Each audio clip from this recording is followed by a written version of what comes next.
Good afternoon and welcome, everybody. This would be the Jeff Cameron Show right here on 97.9 ESPN Radio. Thank you for tuning to it.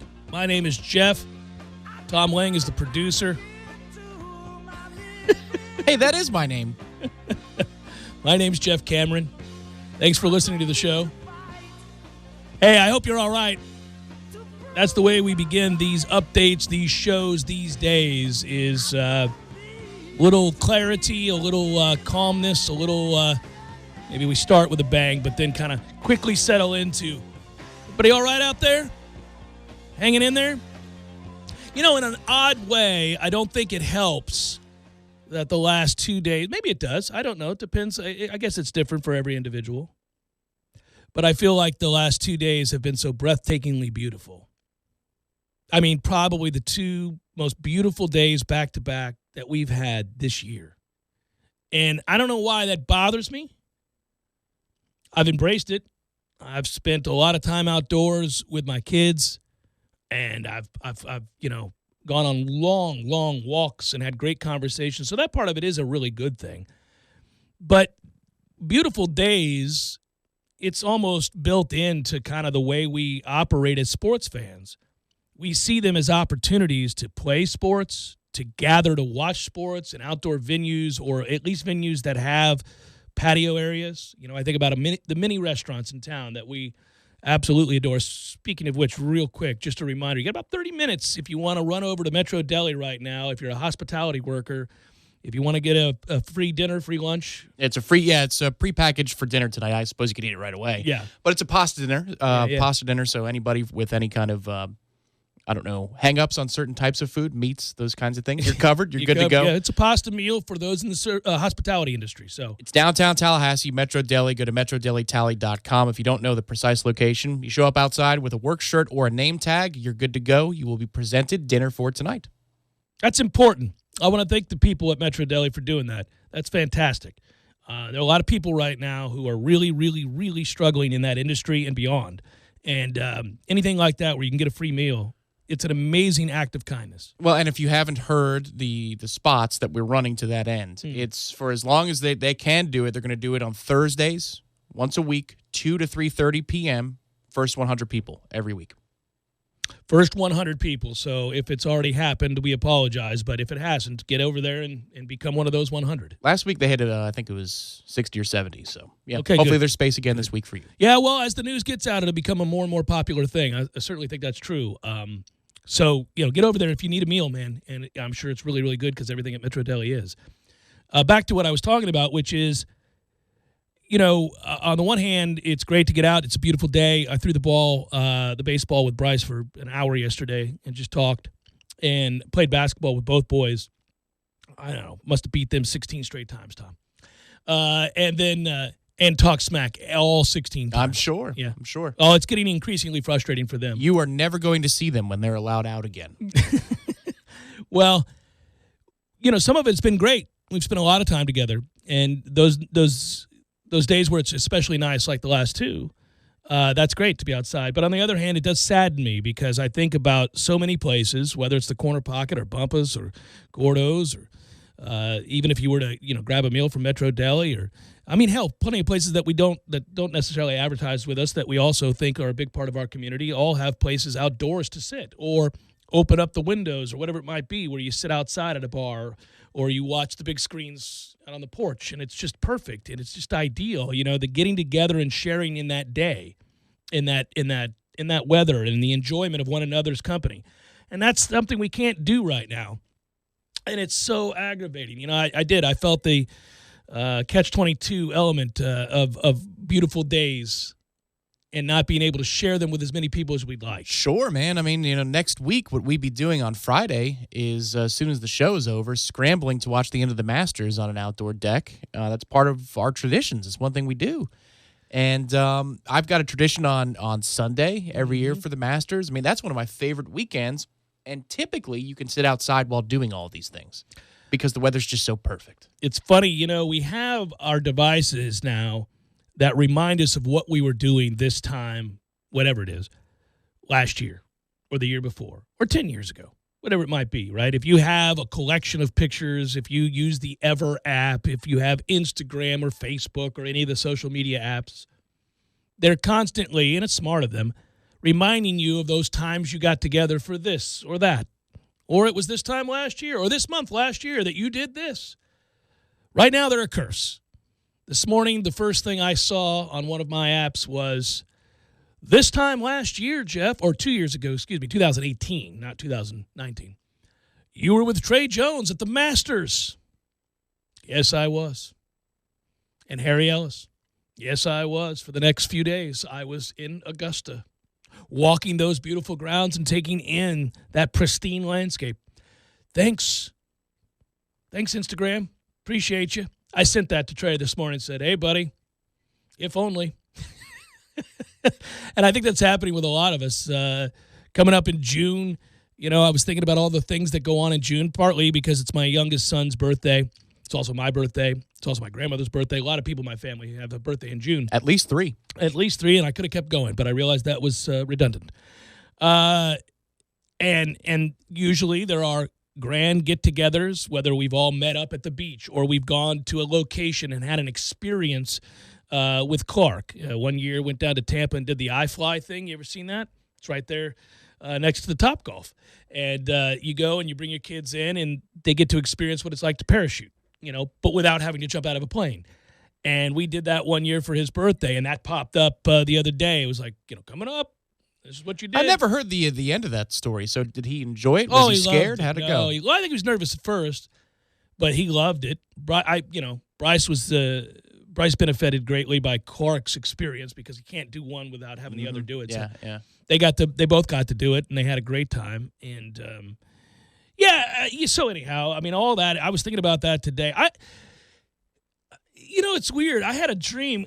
We use sports as a kind of a counter to track where, emotionally where we're at or things that are going to help us to kind of take our minds off of things and refocus on other things. And I don't know, it's just a kind of a landing for your daily experience. And it could just be, hey, I've got this bill I've got to pay coming up, and, the kids are going to summer camps and I've got to fill this out, and whatever your daily lives, we all have things we got to do that are outside the realm of our work, and they bring in different pressures. But when you have a game to go home to, a baseball game, or you have an event to look forward to, the Masters, or you have whatever it might be, you're able to escape for pockets of time and just say, oh, well, tonight it's 7:30, first pitch for the Mets game.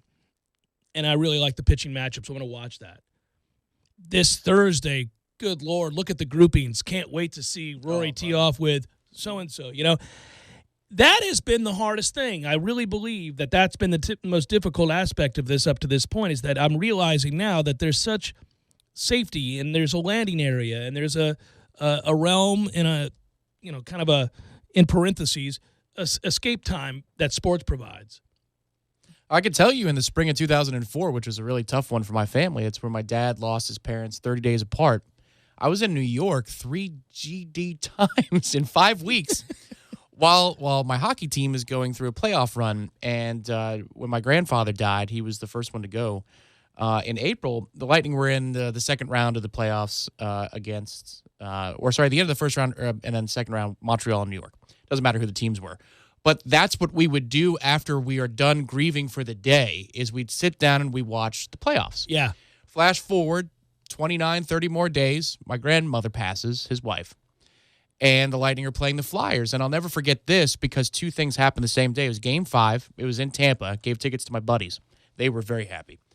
And the Lightning win that game. They get a late empty netter. But I remember flipping back and forth because Randy Johnson was throwing a no-hitter against the Braves on TBS. And my dad had called from the other room. We decided to separate that night. My parents needed some time. He needed some time. So he called, he goes, listen, turn on TBS. Randy Johnson's throwing a no-hitter. So you kidding me? Yeah. So we're flipping back and forth between a very important playoff game, but it's a no-hitter, and it's Randy Johnson. So we're talking on the phone from hotel room to hotel room. He didn't want to go face-to-face, watching these two things happen. Flash forward a couple weeks later, we had already committed to go to my cousin's graduation. It was in Carnegie Hall, and she was getting a specialist degree for speech pathology out of Westchester. But the graduation was at Carnegie, which is cool. We didn't know we'd be in the Stanley Cup Finals at the time. Correct. So I was at Game 1 earlier in the week. First world problems. I can't wait to have these again. And the Lightning lose to Calgary. Get absolutely dismissed by Calgary. Game 2, I'm nervous as hell. We're at the dinner for this graduation. I keep sneaking to the bar. I'm underage. I'm not going there to get a drink. I just keep sneaking to get to the television and see what's going on. But I'll always remember Mark the time. Different emotions, completely different emotions over the span of 6 weeks, and sports marked them all. And that's one year that's a perfect example for me. Yeah, it's I already knew it, I guess. I mean, I kind of could feel that. We work in the world of sports. We work in sports broadcasting in a sense, obviously the entertainment business, and it's a sports talk show. It's a show really that could be about anything on any given day, and these days that's especially true. But the central theme is always going to be sports, in particular Florida State sports, but sports on the whole. And so I guess, I'm always keenly aware of that, how this relates to my job, how this relates to stories we can tell on the air, how this relates to our fan base, our listenership, our advertisers. All those things come back to sports a lot of times, but I'm especially feeling that now where we don't have that. We don't have that place. It's not what guides our day-to-day activity or thought. It's not, maybe it does. Maybe it's hovering. When we get news today that we're approaching 1 million cases worldwide is where we're at. The U.S. now over 215,000 cases. You start thinking about the cancellations that started earlier in the week. Wimbledon made it official yesterday, which we said they would when we were on the air Monday. The British Open today saying it's canceled. And it is, that is scary. That is really scary when you hear about these. These are majors. These are big moments in each of their respective sports. That the biggest moments, the Masters and the Open. Jesus. Not since World War II for the Open Championship. Same as Wimbledon, right? So correct. So you feel like you're living through a significant period in history, and you're mindful of all this. I've begun writing in a journal, if you will, just to document. I wanted to do that a year ago before all of this, and I just never got around to it. But I started doing it about a week and a half ago, just to kind of collect thoughts, but also to, document the moments where, when the World Health Organization, the WHO, declared in the middle of last month this to be a pandemic. The announcement of it being a pandemic, sure. I think took place on the 15th or something like that of March. I think once that announcement happened. Sure, I believe that's somewhere in that area. Because the sirens were blaring for a while, but yes, I think it might have been official. The official declaration, I think, and I documented that. That's when I started the journal. Okay. And I also put it on our calendar. We have a calendar that when I die, go check that calendar. It's been kept now for 14 years. Everything that we do every day is on that calendar. It's going to be pretty good for my kids and their kids, I guess, if we're all still here. But it'd be good news for you if you ever investigated for anything serious, like mistaken identity. Like, I have everything laid out meticulously. Here I was, yeah. No, we actually, it's funny. You think back on it now. It's funny. Sometimes we write little notes, little humorous things about the thing that we wrote onto the calendar for that day. My wife does a very good job of saying, Bryce baseball game. She'll have the time. Jeff, whatever, speaking engagement, something like whatever it might be, right? And write it out. And you go back through, and then sometimes I'll go back and write a little note if something funny happened or if something good happened. Bryce hit double, wins game, whatever. I failed miserably in my speech, got laughed at. Whatever it could be, right? So I go back sometimes at those calendars. We keep them in this one area. You can go back 7-8 years ago. You're like, oh, yeah, I remember that. I knew bike night was not the place for you to speak publicly. It just didn't seem like a fit. And yet you committed me to it. Probably chuckled as you did. Good luck. Yeah, have fun. Jeff will be there. 7 o'clock, right? Oh, hey, everybody. What has Tom gotten me into? I see I should have worn a leather vest. I apologize for underdressing for this occasion. Sorry about this. I don't know where I was going with this. Oh, yeah. So these events getting canceled are just downright scary, and you begin to seriously contemplate that you're going to go a calendar year without football and that you're going to go without this, and this. But on that note, I thought about you yesterday. We ran a best of yesterday, and you were just making sure you were okay. You weren't feeling all that well. Wanted to stay home. That makes complete sense. It was limited to a stomach thing. Yes. Yeah, but these days, hey, listen, these days nobody's taking chances. That's fine. Correct. Wasn't like we were missing out on a lot. So I thought about you yesterday, though, because the discussion about what will happen with college football got ratcheted up again yesterday in many different locales. And I wanted to revisit that, so we'll do it next. Jeff Cameron Show, 97.9, ESPN Radio.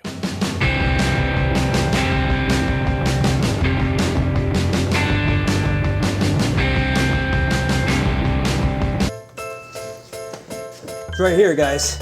We got this. I thought I could handle it. We got this. Moving doesn't have to be a hassle. Call us first at 2 Men and a Truck. No matter the move, home or business, we'll make it a smooth one. I forgot something. We got this.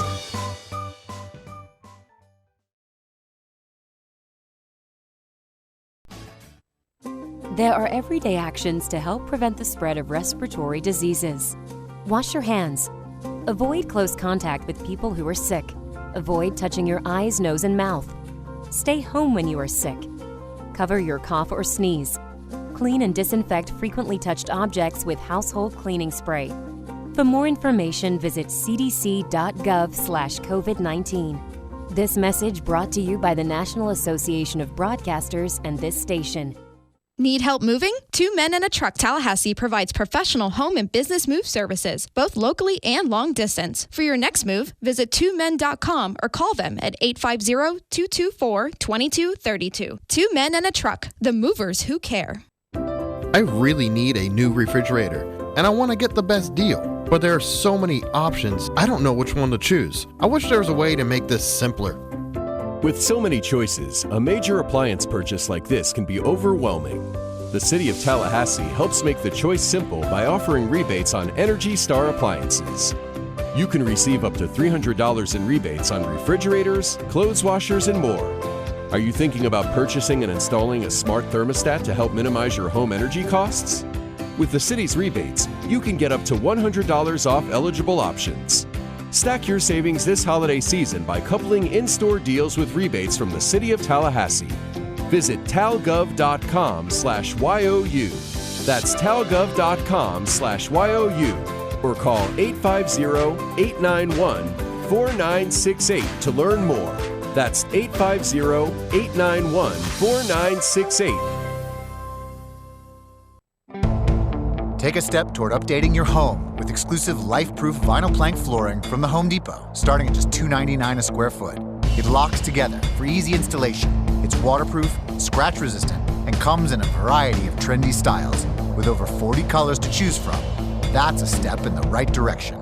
Today is the day for doing with life-proof vinyl plank flooring starting at just $2.99 a square foot. The Home Depot. More saving, more doing. U.S. only. See store for details. This hour of the Jeff Cameron Show is brought to you by Jerry's Cigar Shop, 2810 Shera Road and 2910 Cary Forest Parkway. Online at jerrycigarshop.com.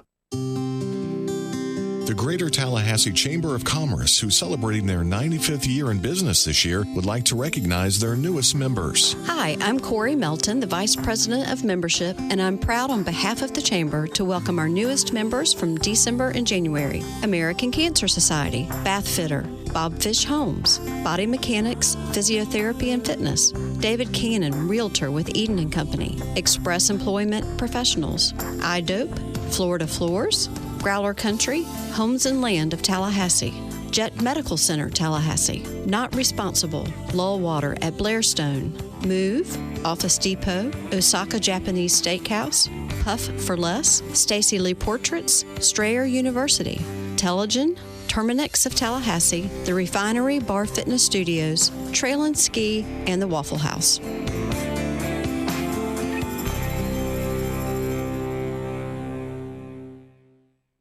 Gulick and Wingo, through May and June, OTAs, mini camps, those are probably not going to happen. Listen, and sooner than that, you're talking college football, because that starts earlier. I don't think people have wanted to really grasp the thought as well, okay, this will all be over with by the summer, and in the fall we get back to normal. Hope. No, I'm saying that's normal. The thought was, I think now it's like, oh man, okay, is football going to be back? I really think it's starting to creep into people's mind. Golick and Wingo, weekdays at 6 a.m. on 97.9 ESPN Radio. This is the Jeff Cameron Show. Jeff Cameron Show on 97.9 ESPN Radio.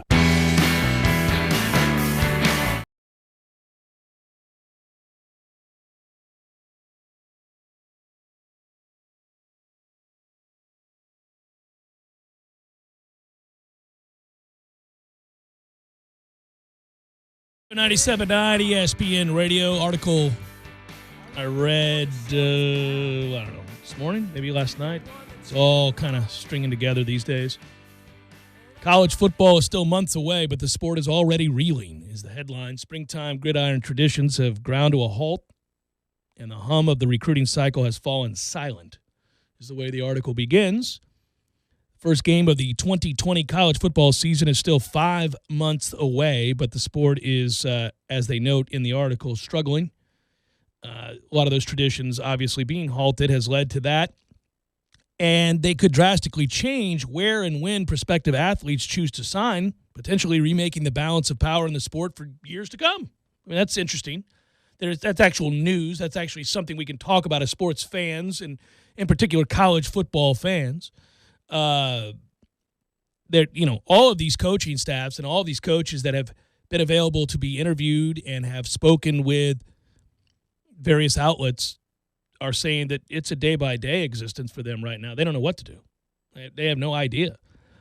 These are crucial evaluation periods, usually, that are taking place, whether it's for their own team or for others, and recruits and all that, and it's gone by the wayside now. And it's funny to. I mean, you usually have freshmen who have enrolled early that are, all that stuff is happening right now.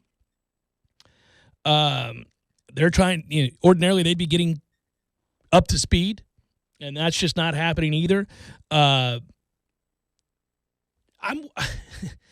You said you believed, and I think this is probably true, it's just too big to fail. They're going to have to find a way because all of these sports are funded by football at most of these schools. Yeah, but what I also would just posit, this is not like spring sports where the academic year is ending and it's time for graduation.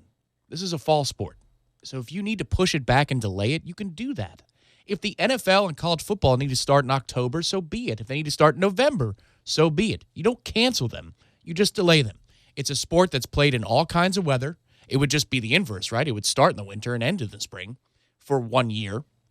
But you could, I think, pretty easily, as the NFL commissioner and then the heads of the Power 5 conferences get together and set the groundwork for the rest of college football to follow. If at Division II or FCS or whatever wants to do something different, they can. But you could say, here's how it's going to be. We're going to have our combine because of this whole mess. The combine next year is going to be 60 days later than we thought it was going to be. The draft is going to be 45 days later. We can set all of these other parts of the process in motion later in the calendar. But as long as we land, for the college football perspective, within the academic calendar year of 2020-2021, everything's going to be hunky-dory.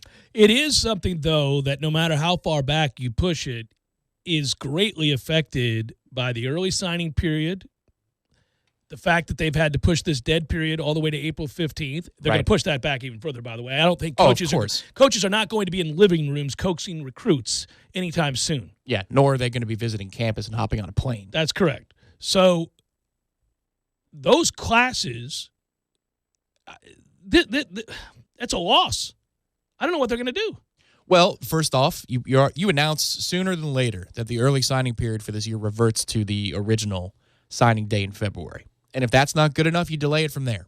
But you've already bought coaches the opportunity to not worry about and to plan for recruiting through February, the first Wednesday in February, the way it used to be. That would help them as they're setting their agendas right now, I would think, greatly. Puts less pressure on them. 80% of the top recruits in 2019 knew where they were attending college by the time the bowl games rolled around. All of that changes absolutely now. And it will be interesting to watch this.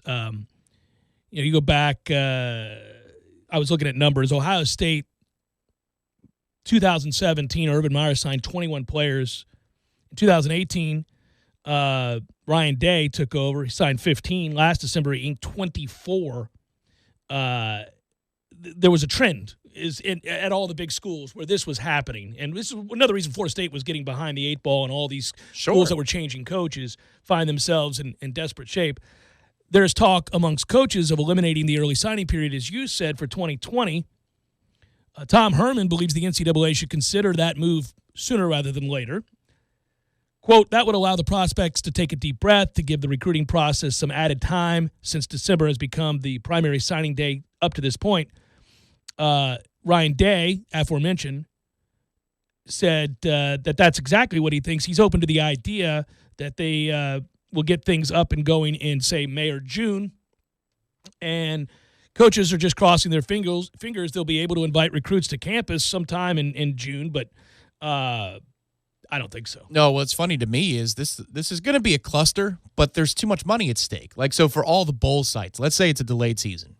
Again, you kick off October 15th or something like that. All right, that sucks for the neutral site games to start the season. You know, West Virginia, Florida State, and Atlanta, whoever the hell's playing in Jerry's World, all those things. But there's so much money at stake that I don't know that you just void the contracts because it's a force of, an act of God or whatever the provision is, force majeure. I don't know if I'm pronouncing that right. Majeure. You can reschedule all these dates because you're not competing against anything else. It's not like the concert's still going on that was scheduled for October 5th. That's been bumped. You bump everything back. I know that sounds oversimplified, but when there's this much money on the line, you'll find a way. They're going to have to. I do wonder, and then project that out to all the leagues. A lot of people have been very quick, and I understand the greater health implications, but a lot of people have been very quick to say, well, that's it for the hockey. No postseason. Nothing's going to happen. It's canceled. That's it for the NFL. That's it for Major League Baseball and the NBA. I'm not so sure. I think they're going to find a way to get their advertising dollars. Well, in professional sports, it's easy. You don't have an academic calendar that you had with college basketball and March Madness. If March Madness was somehow November Madness, right, and we were dealing with it just scaled back, they'd find a way to hold the tournament later in the year. Absolutely. Later in the academic calendar year. Absolutely they would. Yeah, I think you're right about that. I do wonder, it will be fascinating to see. I mean, think about how, and it's a welcome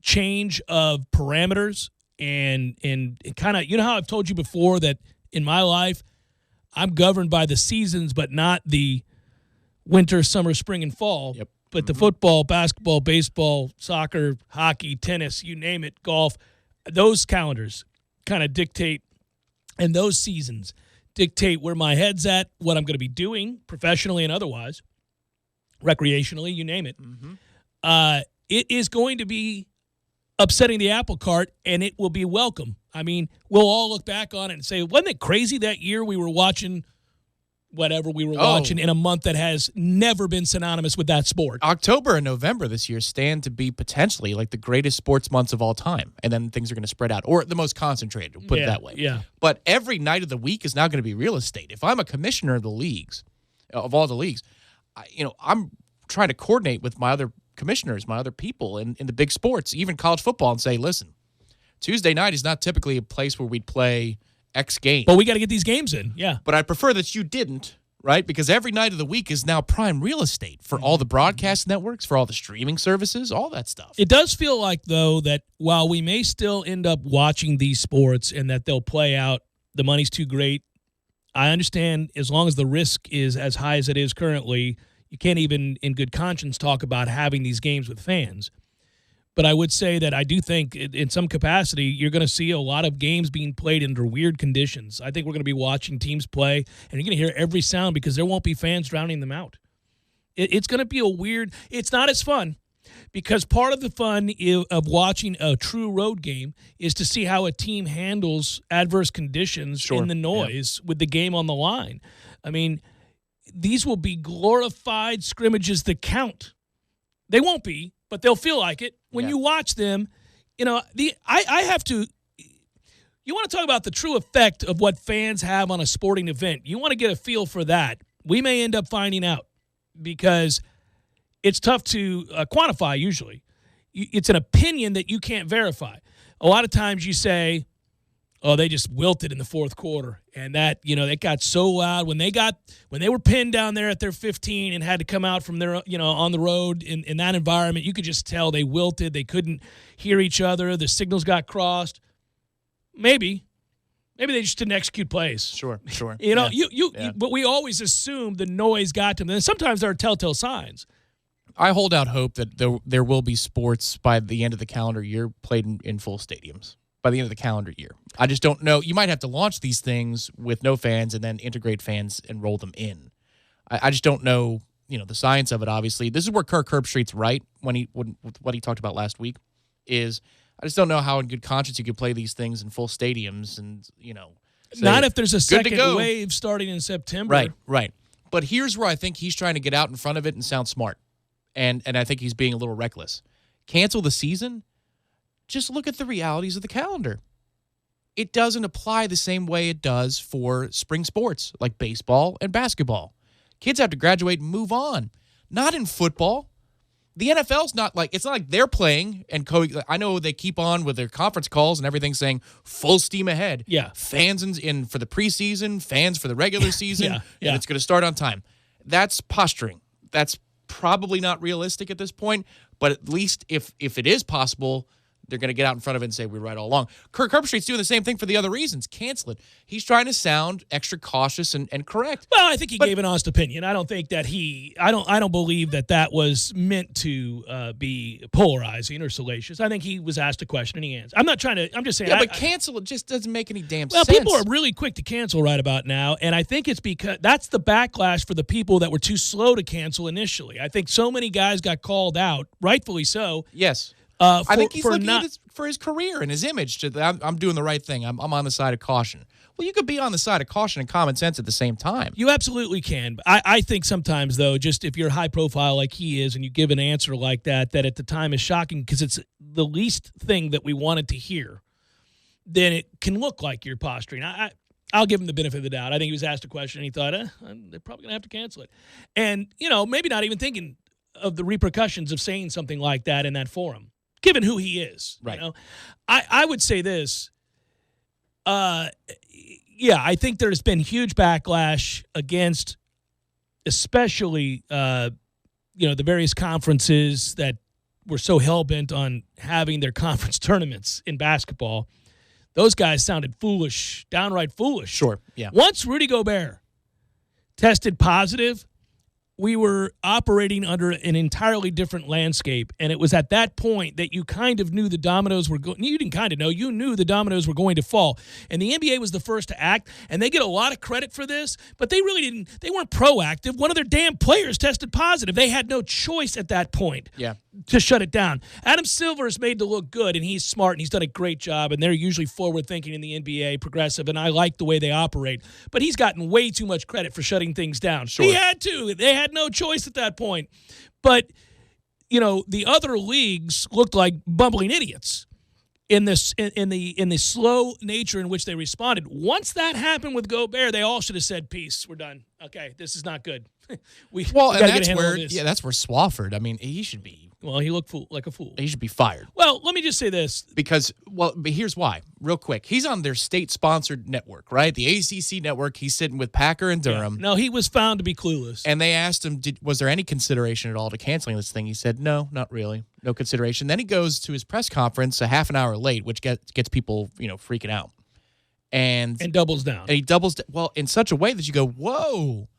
You didn't surround yourself with the proper people here to deal with this situation? What it revealed was there's a lack of communication between the NCAA, the conferences, and their member institutions. You don't have a chain of command where one says this, follow these guidelines, you all across the board, SEC, ACC, Big Ten, all of us are heeding the advice of this group. Right. Like there's a blanket disconnect between the top of each of these organizations. Well, what saved Swafford's bacon, what's going to, is the Big East.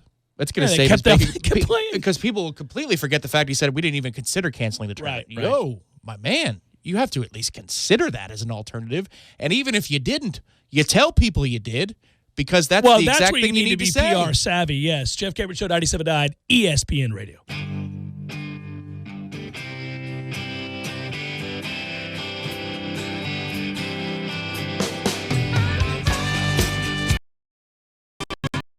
Sorry, boys, I did not have time to pack.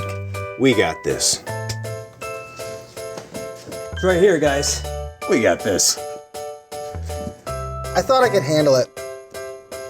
We got this. Moving doesn't have to be a hassle. Call us first at 2 Men and a Truck. No matter the move, home or business, we'll make it a smooth one. I forgot something. We got this.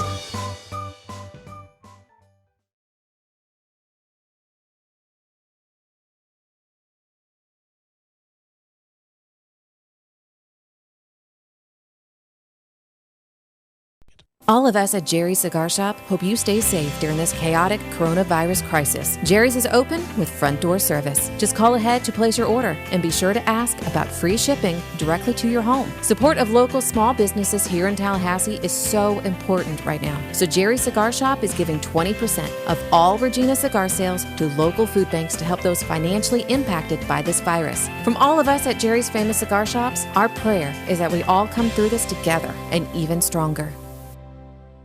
This hour of the Jeff Cameron Show is brought to you by Jerry's Cigar Shop, 2810 Shara Road and 2910 Cary Forest Parkway. Online at jerrycigarshop.com. Right now, you can get family dinners to go with curbside pickup at Gordo's North Side. That's right, all day, every day after 4 p.m. Please pay with a credit card. Bring your own pen to sign the receipt. And they want to thank you, and so do I, for supporting your local restaurants at a time where they need it most. By the way, I'm looking at these meals. Woo. First of all, give them a call, 850-727-5914. In order of the, Tom, you want to help me out here? Because I don't think you want me doing this. Lechon asado. Yeah. Lechon asado. Nicely done. Yeah. Arroz con pollo. Arroz con pollo. 4 Cubans. 4 Cubans. Pollo a la plancha. Pollo a la plancha. There you go. Yeah, That's like beans and rice, right? With some plantains. Boom. Well, the arroz con pollo is plantains and a chicken salad. Roast pork is the lechon asado. GordosCubanFood.com. Ta-da! Not all law firms are equal. So here's why Fonville Lewis Mesher McConaughey was recently voted Tallahassee's best law firm. First, we only take real cases. If your car was barely bumped and you think you're going to get rich, we're not the firm for you. We limit our practice to serious cases with legitimate claims. Second, we only take cases involving real injuries. If you know you aren't hurt but think you can fool your way into a quick settlement, we're not the firm for you. We encourage our clients to heal up and get better, not sit on the couch and expect a windfall. Third, we don't want clients who are just in it for the money. If the very first thing you think of after getting hurt is calling pound something or other on your cell phone instead of calling 911, we're not the firm for you. Your health should always come first. And finally, we won't blow smoke about a big money outcome just to get your case. Other firms overpromise and underdeliver. Our only promise is that we'll work harder than anyone to get you the best result. Remember, the law firm you have representing you makes all the difference, so don't settle for less. Call Fonville Lewis Mesher McConaughey and let us put our reputation to work for you. There are everyday actions to help prevent the spread of respiratory diseases. Wash your hands. Avoid close contact with people who are sick. Avoid touching your eyes, nose, and mouth. Stay home when you are sick. Cover your cough or sneeze. Clean and disinfect frequently touched objects with household cleaning spray. For more information, visit cdc.gov/COVID-19. This message brought to you by the National Association of Broadcasters and this station. Broadcasting live from the Tallahassee Dodge Chrysler Jeep Ram Studios in Florida's capital city. This is the Jeff Cameron Show, brought to you by Orange Theory Fitness on 97.9 ESPN Radio.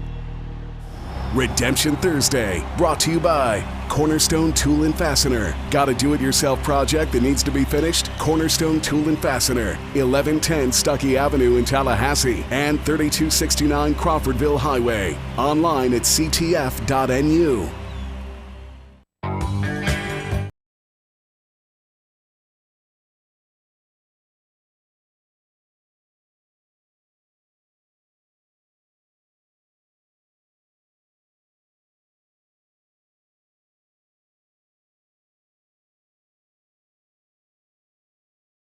Hopefully you're enjoying the show, the conversation, and the moment to think about other things, or the very thing that's on everybody's mind. It is always omnipresent, isn't it?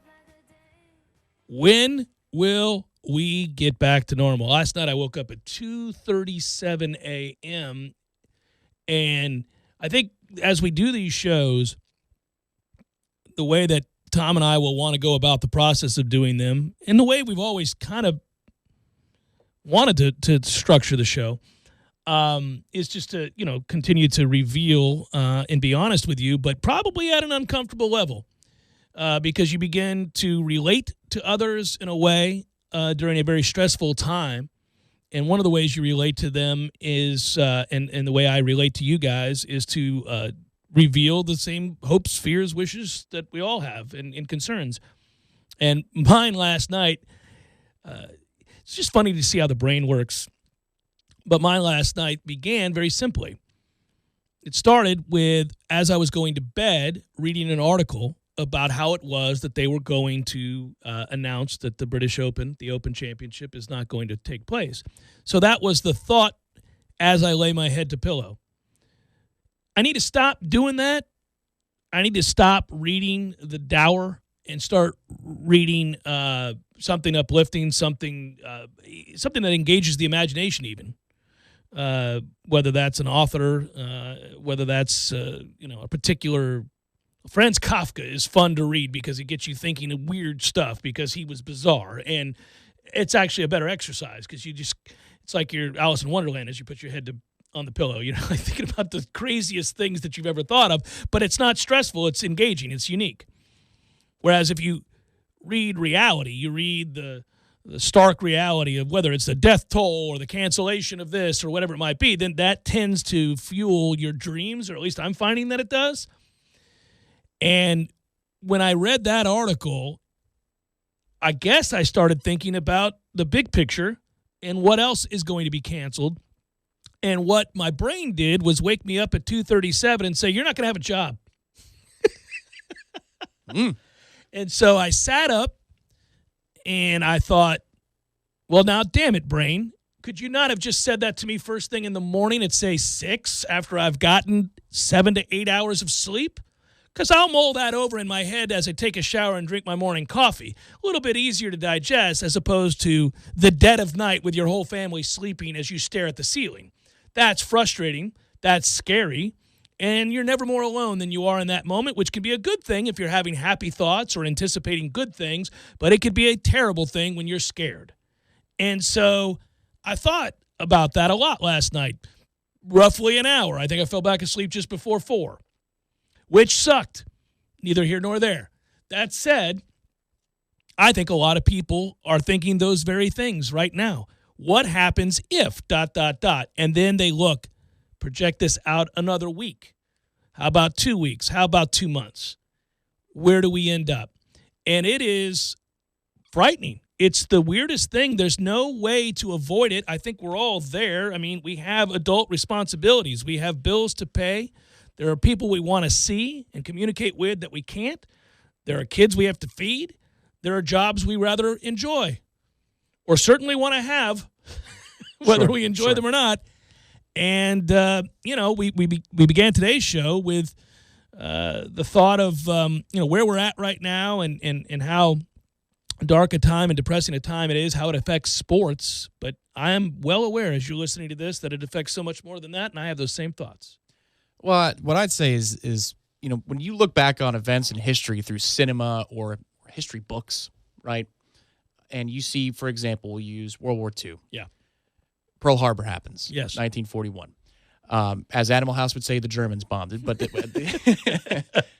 was it over? In today's day and time, it almost feels like somebody would say the Germans bombed Pearl Harbor, and some people believe it's a fact. Oh, guaranteed the flat earthers would. Right. But you see it in a movie, and it's like, bam, it happens, and immediately there's a call to arms, and everybody's all signed up and unified and ready to go, and let's get involved in World War II, and let's go win this puppy. Hour and a half, nice package, movie's over, feel good about America, feel good about yourself. There's a process, man. I mean, when that happens, the whole country is scared, crapless. I don't know what to do. Yeah, I'm sure. Some people went right up to the recruiter and said, all right, it's time to go. The president's called us to arms, and it's time to act. But there was a processing period that the whole country needed to go through, a lot of birthing pains to get the economy restructured and to get everybody on the same page. It didn't happen like you had Rosie with her rivets, getting things ready to go for battle immediately. That's what we're going through right now. We're going through a process where the new reality is still hitting us. We're still getting waves of bad news every day from different forms of the news place, which news channels, which is sports, death tolls, realities from the governors of each of our respective states. Economic depression. All that stuff. At some point, we're going to adapt to it, and we're going to be stronger for it. Right now, we're still weathering it. I am immensely hopeful. It doesn't mean that bad things aren't coming and tougher times aren't ahead. They are. But we're only absorbing everything that is happening to us. We're still in that process. Once we get to a place where we have absorbed the reality, we will adapt, we'll be stronger for it, and we will move on and we'll move forward. What happens is none of us, and psychologically speaking, this has been shown to be accurate, deal real well with being in limbo. And the realities of what we're dealing and weathering on a daily basis and the negativity of that information changes. It's ever-changing. It's happening hourly. What you think you know, you don't know. What's going to happen, what's projected to happen. Yes, a lot of those things come to fruition. Most of those things are depressing, but they bring about new realities and changes, and change is difficult for all people. Most people don't embrace change. They struggle through it. They adapt eventually, like you're talking about, but it's not something that they're eager to go through. But it's not one scene like a movie. Correct. You've got to absorb it all. It takes time. It It takes a lot of time. You're absolutely right. The lingering psychological effects of all of this are going to be very, very fascinating to study. They're going to be fascinating to read about years from now. They're not a lot of fun to go through. The people from the Depression era probably didn't think anything about the way we would be perceiving that era, reading about that era, the results of the stock market crash and the dark economic period that the country went through led to any number of changes in a gazillion different fields. But when you were actually living through it and you were homeless and you couldn't eat, it was a very different reality.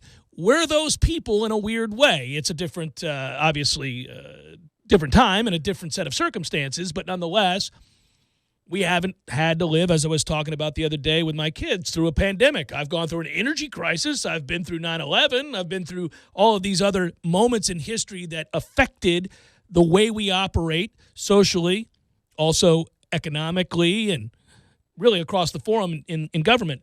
But, at the time, you're just kind of glued to your television. Well, sure. What's going on? What's happening? And as you're living it, it's angst-ridden. Nobody likes being in limbo. You can handle bad news, and you can handle a construct. If somebody says, here's our situation definitively, it ain't going to get better until this, and this happens, and the date that ends is this time next year on Wednesday. All right, 1 year from right now, let's buckle up. Yeah. You can deal with that. It's the unknown that you can't really handle all that well, and it leads to this. I think we tend to we're drawn towards the worst possible scenario. That's what comes into our head more often than not. Well, and it's the moving of the calendar, right? It's the shifting of the date. I mean, wasn't it like 3 business days ago we were talking about Easter? I mean, which was just ridiculous. I think on Monday I was like, 15 days. You really think things are going to get better magically in 15 days? Of course, most rational people did not. Okay, so. But then it's like, how about June or July? And then you see Wimbledon's canceled and the Open is on its way out. And that's July. And you're like, holy God, July. Correct. Before long, we're going to be talking about preseason games being bumped from the NFL schedule. We're going to be talking about college football and the NFL. And hopefully it's a delay instead of a cancellation. Again, that's my recommendation. But we're only absorbing the magnitude. Can you put that call in and make the recommendation, please? I'd feel better. I like your recommendation. My new campaign. Yeah. Instead of the club level. Yeah, get started with that, please. Delay it. Mention it every day. Maybe the powers that be will somehow tune in. They got a lot of time on their hand. They do. Maybe President Thrasher's listening right now because he needs a break like we all do. Yeah. So I'm sorry for the heavy nature of this. But that's the thing. It's just accept the fact that this is all evolving, and you just kind of have to go along for the ride for a little bit. Sure. And I'm not trying to excuse it away and say everything's going to be fine, and don't be alarmed. Yeah, be alarmed. No, it's right to note it's a process. It just doesn't make it any easier to endure, is all I'm saying. Maybe to some degree, understanding what's happening to you helps you vet the situation a little bit more. It's like being fitted for a straitjacket. Understand that they're tightening it on you right now, but there's no sense in fighting in the moment. Just wait. We'll see what the next move is, and if that means a career change, like you're thinking about it at 2:30 in the morning, 2:37 because there's no morning. sports, Yeah. 2:37, that's going to be a reality, or it's not. But no, when and it there's nothing I arrives, can do you'll about know. that. That's right. I mean, yeah, but but you can't turn your brain off. And I'm just relating to everybody's fears right now. I get it. I think there are a lot of people exactly like me at 2:37 in the morning, exactly like you. Whenever you go through the exercise of thinking the day-to-day problems with what we're dealing with, they're real. Yeah. So those realities are what hit us all on a daily basis, and it's not like you needed a reminder, but in some ways it helps you to kind of reinforce certain things about yourself and certain things that you like about your profession or your family or your friends or even what it is that you value. You can really sit down and put pen to paper if you need to. Oh, I can tell you, man, this is what's been going on as I self-quarantined yesterday, just in case. I'm doing a wholesale inventory on some things that, the realities of what our job looks like right now, what the structure of our company looks like, and then obviously life and sorting out who needs help, who do I need to check in on more often, all that kind of stuff. Absolutely. There are some things I'm failing miserably at on all fronts. There are some things I'm doing really well, and it gives me a chance to reorganize and make me stronger for the future. It's just, I focus on the fact that once the problem is defined, people tend to rally around it, get better, and get stronger for it. I know that means there's bad times between now and then, and that's going to come, and there's nothing we can do about that. But I'm trying to focus on the fact that we do overcome it. Yes, we typically do. We also don't For my have own a sanity, choice. I have to focus on that. No, you don't have a choice, and you're not going to just lay down and let things happen and not respond and give yourself a fighting chance to overcome whatever the current realities are. Yeah, you try to forge a new reality. This is, well, and I'll get back to sports here in a second, and some other things that we can talk about as it relates to that. I also had a dream last night, and talk about how I can go from the extreme to another one, which will carry over into the next hour, actually, here in a second. I had a dream about Jameis Winston, second such dream I've had. Jameis, get out of my head. I keep thinking about landing spots and where he would benefit, and then also the Bucs season. And I had this crazy dream, I think it was when I fell back asleep last night, finally, about you and I getting in a debate. And it wasn't contentious. It was just we were debating whether or not the Bucs could win. I think it's because I heard a promo yesterday on one of the national shows. Whether or not the Bucs would win the division this upcoming year. Mm-hmm. And in my head, I was debating, would we have a better chance to win the division next year with Tom Brady or Jameis Winston? And you and I were arguing. It's actually a fun topic. Let's talk about it in a second because it actually and leads we to are other your home for the Bucs whenever they play. I did, in the midst of all this, we did lock that up. So whenever they play, we're going to be your home for them with Brady now. Oh, and we're going to celebrate all things football or sport or together, any form of togetherness. We're going to celebrate in a way. Hey, you talk about an appreciation for each other. This, I think, and I don't mean you and me, that's true too, but I mean all of us together engaging in stuff that we enjoy, watching sports, etc. You want to talk about a gauge on that and an appreciation count. You got it. That the most mundane sport. Oh. Yeah, you talk about the psychological effect 2 years trailing for big cities and what that does, Yeah, we were talking about that off the air. Yeah, I was talking about the... See, I don't even remember what's on the air and off the air. No, off the air. And, well, here, let's go over to the next hour. It's a long-form 3-hour conversation, and it's interesting, or not, but it's something. Here you go. Stay with us.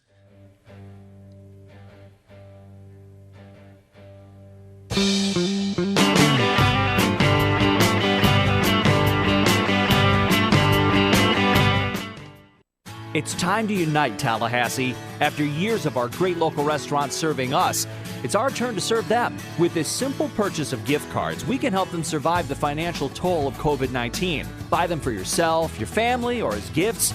No doubt we'll all have a reason to go out and celebrate soon as we safely can. Go to hungertohelp.com and show your support for the heart of our community today. This message brought to you in part by your local Tallahassee radio broadcasters. Hi, I'm Jeff, founder of Which Superior Sandwiches, and I'm here to tell you about our signature witch, the Wicked. Why call it the Wicked? Some say it's wicked tasty, some say it's wicked large. One thing's for sure, with oven-roasted turkey, ham, pepperoni, roast beef, and bacon, as well as your choice of 3 cheeses, it definitely takes you from wicked hungry to wicked happy in just a few wicked good bites. Only at Which Superior Sandwiches. On Wednesday, the Wicked is just $5. 5 meats, 3 cheeses, $5. Who's ready for the best wings in Tally and locally brewed beers? Hobbit American Grill is the place to be. They've been voted Tally's best wings again in 2018. Hobbit offers Bingo Mondays, happy hour all day Fridays with craft beers on tap from all the local breweries. And the Hobbit is your home for all the UFC fights with plenty of high-def TVs for everyone. Be on the lookout for the food truck coming soon with the best lip-smacking wings in town. Hobbit American Grill, celebrating 40 years of serving great food to great friends for good times. For info on their hours and 3 locations, visit them online at myhobbitonline.com. This hour of the Jeff Cameron Show is brought to you by Jerry's Cigar Shop, 2810 Shara Road and 2910 Cary Forest Parkway. Online at jerrycigarshop.com. Seminole headlines. Kenny Chesney did go to East Tennessee State. No kidding. I'm all over it, buddy. Studied advertising. Look at me. Was there in 1990. That's when he graduated. Okay, obviously his life is good.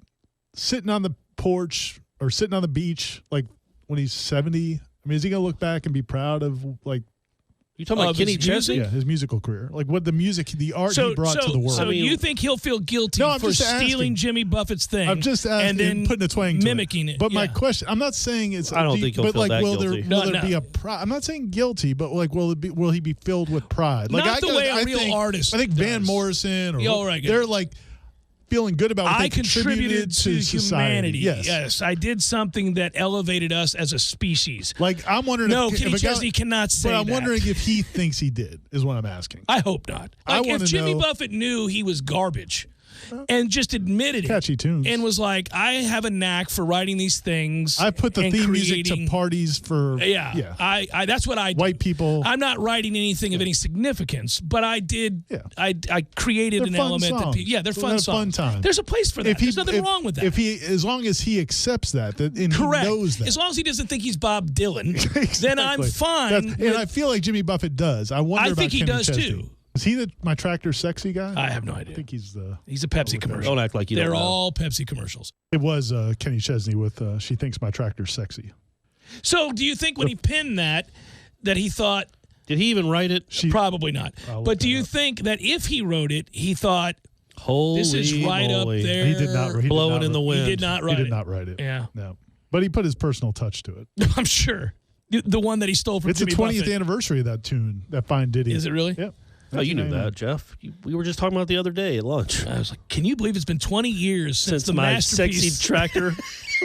She thinks my tractor's sexy. Whatever it is. She thinks my tractor's sexy. Once a week, I go into a dark room and I sit back and listen to the lyrics of that classic. Yeah. She's always staring at me. That's like the blowing in the wind of the 90s. When I'm chugging along. Yeah.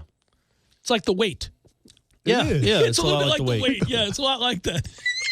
Tuesday night on 97.9 ESPN Radio. Driving every day from the Tallahassee Dodge Chrysler Jeep Ram Fiat Studios. This is 97.9 ESPN Radio. WTSM, Woodville, Thomasville, Tallahassee. Broadcasting live from the Tallahassee Dodge Chrysler Jeep Ram Studios in Florida's capital city. This is the Jeff Cameron Show. Brought to you by Orange Theory Fitness on 97.9 ESPN Radio.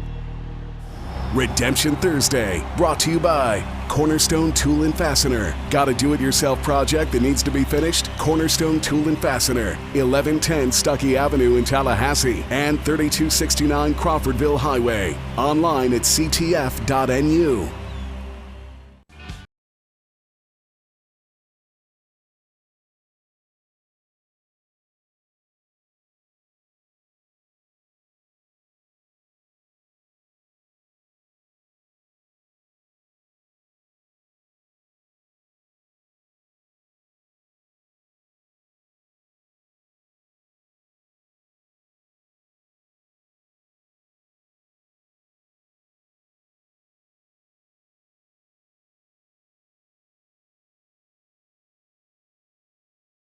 Number of thoughts, activities, whether they affect sports or not. But this hour will feature more sports. How about that? I'm Jeff. That's Tom. We're online, ESPNTallahassee.com. That's where you get to listen live via the streaming free. Always don't miss anything, but if you do, go back, get caught up at your leisure. We'll post all 3 hours of the program on iTunes. You've got a lot of time to catch up on each hour, every segment. Go for it. Engage. We'll post it for you. Rate, review, share. Tell everybody about how much you enjoy the show. It makes it easier for others to find it. Just the audio on YouTube today. No pictures of me. I can assure you I look great. I think Tom looks great today, too. I was a little worried about him coming in today. He missed yesterday, wasn't feeling real well, and we're all, to varying degrees, sensitive to that, so we said no show. But he looks all right. Looks healthier, if you're wondering how he looks. Strong like bull. We were talking at the end of last hour a little bit about the Bucs and a little bit about really the NFL finds a way to dominate the conversation around every turn. They're moving full steam ahead. The NFL draft is a full go, and it's only 3 weeks away. I have really kind of I love the draft. Always have loved the draft. I went back the other day and looked at old drafts and just for an exercise to have fun with. We've been doing this long enough now, Tom, where you can go back and do the redraft if you want, and those are fun to do too. Like, go back and look at the 2004 draft and say, whoo, had it all wrong. Should have gone with so-and-so with the 7th pick overall or whatever it might be. That's a fun exercise, the what if. The 2004 draft. Was that the Calvin Johnson draft? I will tell you right now. Bam, it's up and running. Here we go. The draft went like this. Eli Manning. Oh, Eli Manning, Phillip Rivers. Okay. Yeah, Rivers went 4th to the Giants. Yeah, San Diego had taken Eli. They did the trade. You know who I forgot about was in that draft? Besides Larry Fitzgerald, who was the right pick? Robert Gallery, the big offensive tackle from Iowa. Remember that crazy-haired dude? He was a giant. I don't remember him. Well, he was drafted by Oakland. You do remember him because he was a tackle that ended up getting moved to guard. He actually never really panned out in the way that they thought he would. That was a mistake. But Sean Taylor was drafted in the 2004 draft. Okay. Kellen Winslow Jr. was taken in that draft. Jeez. You want to talk about a good draft? You ready? That draft, Tom, I think was a win. A lot of drafts, if you just look at first round, you go, nope, didn't work out. That draft was a win. Eli Manning, check, worked out. Robert Gallery, stayed in the league for a while, wasn't real good. Larry Fitzgerald, Hall of Famer. Phillip Rivers, great player for most of his career. Sean Taylor, all-time great. Kellen Winslow Jr., really good player. Roy Williams, the wide receiver, didn't work out. No. Didn't work out at all. Nope. D'Angelo Hall, good player for a very long time. Reggie Williams didn't really work out, did he? Wide receiver, Jacksonville? No, he did Didn't not. really work out. Dunta Robinson was a good player for a long time out of South Carolina. Headhunter, but yeah. Ben Roethlisberger, yes, absolutely worked out. Going to go to the Hall of Fame. Jonathan Vilma, absolutely worked out. I mean, these have all been yeses, save for 2 players. Ooh, Lee Evans at 13. Yeah, Lee Evans went 13th for Buffalo. He was a good player, but he dropped the most important pass you ever saw. That's true. Tommy Harris, good player. Michael Clayton for the Bucs had one great year, never to be heard from again. That was it. One great year, disappeared entirely. At the time, seemed like a very good draft. It worked out for us in year one. DJ Williams, good player. Will Smith, good player. Vernon Carey, good player. Vince Wilfork, great player. Jeez, you're only at 21 in the first round. I mean, J.P. Losman didn't work out at quarterback. Wasn't that the guy that Mel Kiper, did he love? Oh, I mean, Tulane. Unbelievably. Ahmad Carroll was good. Steven Jackson, the running back, was a stud. Good old Steven Jackson. Steven Jackson was what a good badass. player he was. Hey, I got a cool story about Steven Jackson. My buddy Matt down in South Florida met Steven Jackson at some function for charity and said that he was the nicest damn guy. Like, they hung out, and the guy went above and beyond to help people at this charity and did all this other stuff. Yeah, really? Yeah, turned out to be a great guy. But let's see. Chris Perry, the running back out of Michigan, didn't work out. He went to Cincinnati. Wow, look at these names. But Chris Campbell was a good player. Michael Jenkins, a good player. God, dog. Carlos Dansby. Well, that's in the second round, right? Yep, first pick of the second round. Ben Watson at the end of the first round, last pick. He's a good player. Yeah, really worked out. You knew he was going to be a good player. So it's fun to do that. Go back through the drafts. Bob Sanders, 44th overall. Really nice player. Now there's a hit for Iowa. Greg Jones went 55th overall in the 2004 draft. Good player. Went to the Jags as a fullback. Yeah, ended up playing a dual role, if you will. Dockett went 64th overall. Darnell, that's a huge get in the third round. Yeah, sure is. Jeez, Nate Keating turned out to be a good player out of Iowa. That's interesting. That Iowa team was pretty damn good. Yeah, you could do the thing where you scroll down. Now you start getting into the interesting guys where you start seeing names of players that were drafted. Like Chris Cooley was drafted 81st overall in that draft, middle of the third round. You think you got some value out of Chris Cooley being drafted out of Utah State at 81st overall? A coach's dream. Every coach that has an H-back position in their offense always brings up Chris Cooley. You have to. Try to find those guys in the fourth round like Will Poole. Jericho Cotry in the fourth round. Wow. Jericho Cotry in the fourth round. That's a nice pick. Good hands. Yeah, that's, golly. You know, in fairness, I made fun of him forever and a day because of what happened in the famous play involving Greg Jones. But Dexter Reed out of North Carolina actually had a long career. Can never look anybody in the face ever again for having been vaulted. But, yeah.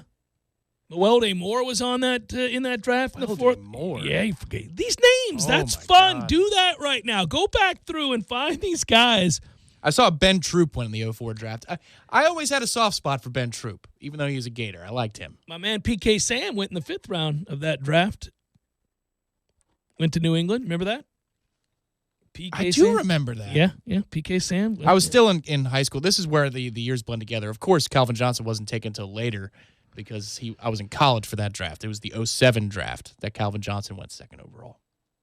Well, that I've been doing. I've been going through these various drafts and redrafting and saying whether or not they made the right pick or that can be fun. But on to our upcoming draft, and there are plenty of stories and interesting ones at that involving what happens in the draft when you have a lack of information and an inability to really evaluate players. And Jeff Schwartz, who I like to talk gambling with, but he writes for SB Nation, former offensive lineman whose brother is on the Super Bowl winning Kansas City Chiefs, said that he had a chance to talk to agents, scouts, coaches, and the lack of pro days and pre-draft visits are going to affect some players in this draft class a lot more than others. And in particular, it is the lesser-known prospects that don't get the opportunity to show their wares, don't get to sit down and impress coaches in person in the interview process. None of that is happening right now.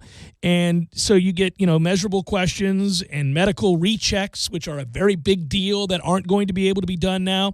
I mean, so I watch a video of Tua in his drop back going cone to cone, and he looks great, but my doctors can't grab that knee and see exactly where it's at, or that hip and test flexibility and all that other stuff. I mean, it's going to be a weird draft, and I think you're going to have some incredible misses.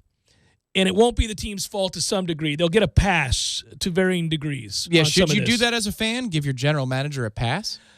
Not with like the upper echelon first-round picks who you all paid attention to in college and saw their productivity on the field, and you have a base understanding of their medical at this point. Everybody knows about Tua's hip. Now, unfortunately, you can't really judge how far along he is just yet. Now, some doctors have checked him out and all that, and you can watch video.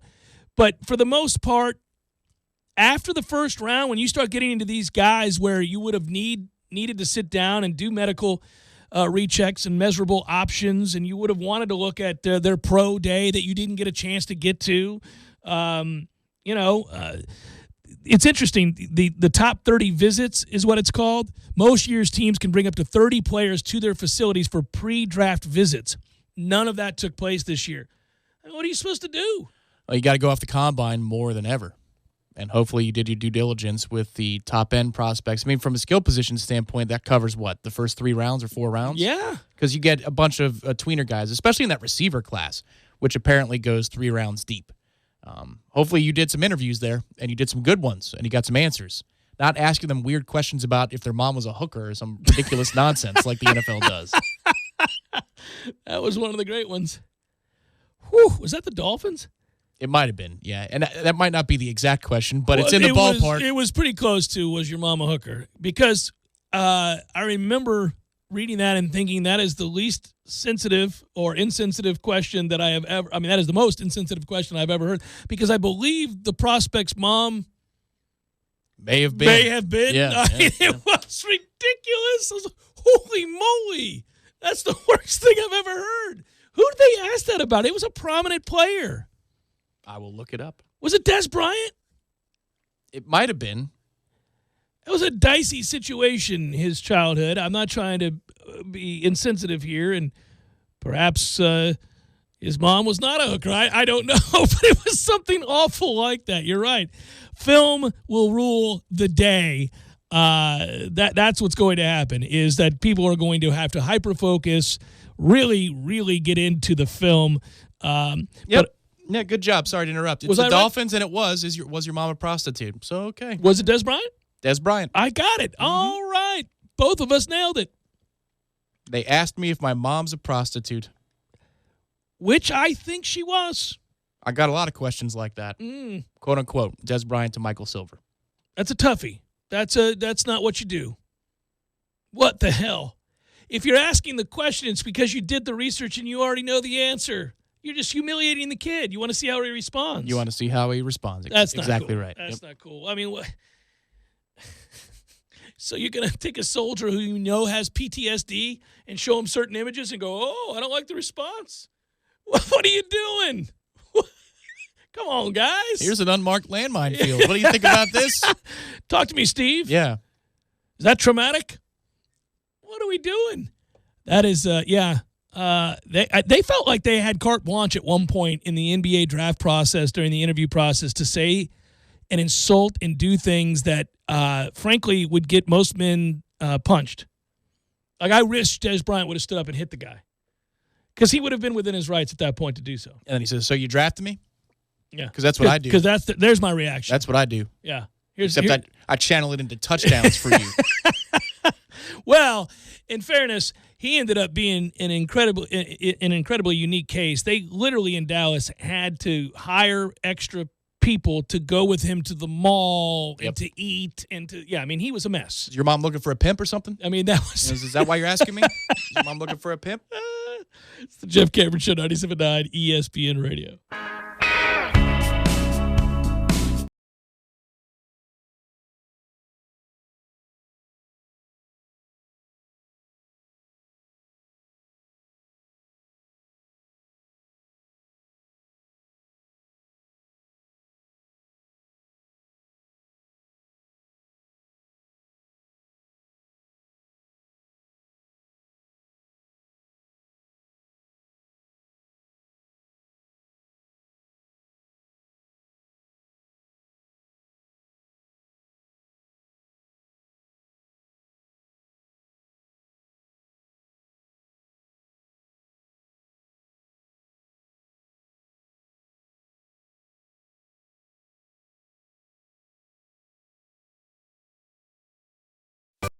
Sorry, boys, I did not have time to pack.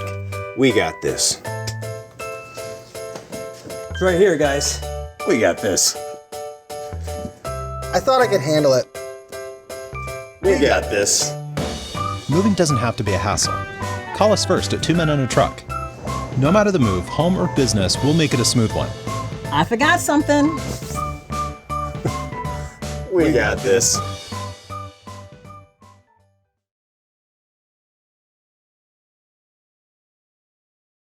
An all-day, everyday special of 10 wings and a basket of fries for just $10. Plus, have the Corner Pocket make you a signature to-go beer or liquor beverage as well. Red Russians, anybody? Just call 574-2724 for your wing order today. That's 574-2724 for the Corner Pocket Bar and Grill. Or to stop by and order in person, please use the outdoor deck. The Corner Pocket Bar and Grill, 2475 Appalachie Parkway. Tallahassee loves the Corner Pocket. All of us at Jerry's Cigar Shop hope you stay safe during this chaotic coronavirus crisis. Jerry's is open with front door service. Just call ahead to place your order and be sure to ask about free shipping directly to your home. Support of local small businesses here in Tallahassee is so important right now. So Jerry's Cigar Shop is giving 20% of all Regina cigar sales to local food banks to help those financially impacted by this virus. From all of us at Jerry's Famous Cigar Shops, our prayer is that we all come through this together and even stronger.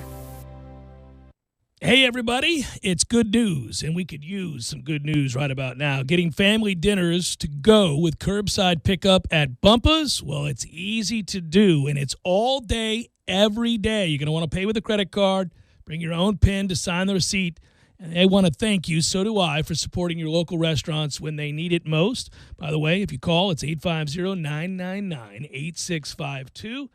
And here's Rick Pitino to give you the menu items. Pasta alla vodka. You get chicken, garlic bread, and it's a nice round price. Secondly, you got 20 wings. You got chicken fingers too, fries, onion rings on the side. Nice, also good for the family of 4. 2 racks of ribs with mac and cheese and broccoli. You could sub in some fries or rings if you want instead too, but those racks of ribs, absolutely delicious. Just beautiful. Or you can order, Rick, from their regular menu. It's Bumpus349.com. The whole shebang. Did you just get an Amazon Echo? Pretty neat, huh?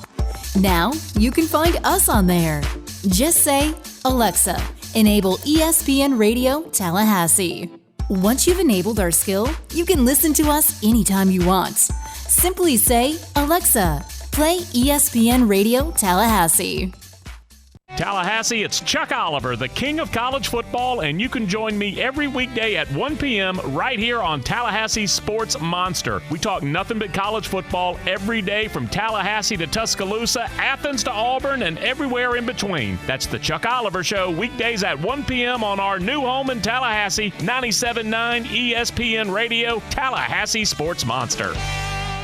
This is the Jeff Cameron Show. Jeff Cameron Show on 97.9 ESPN Radio.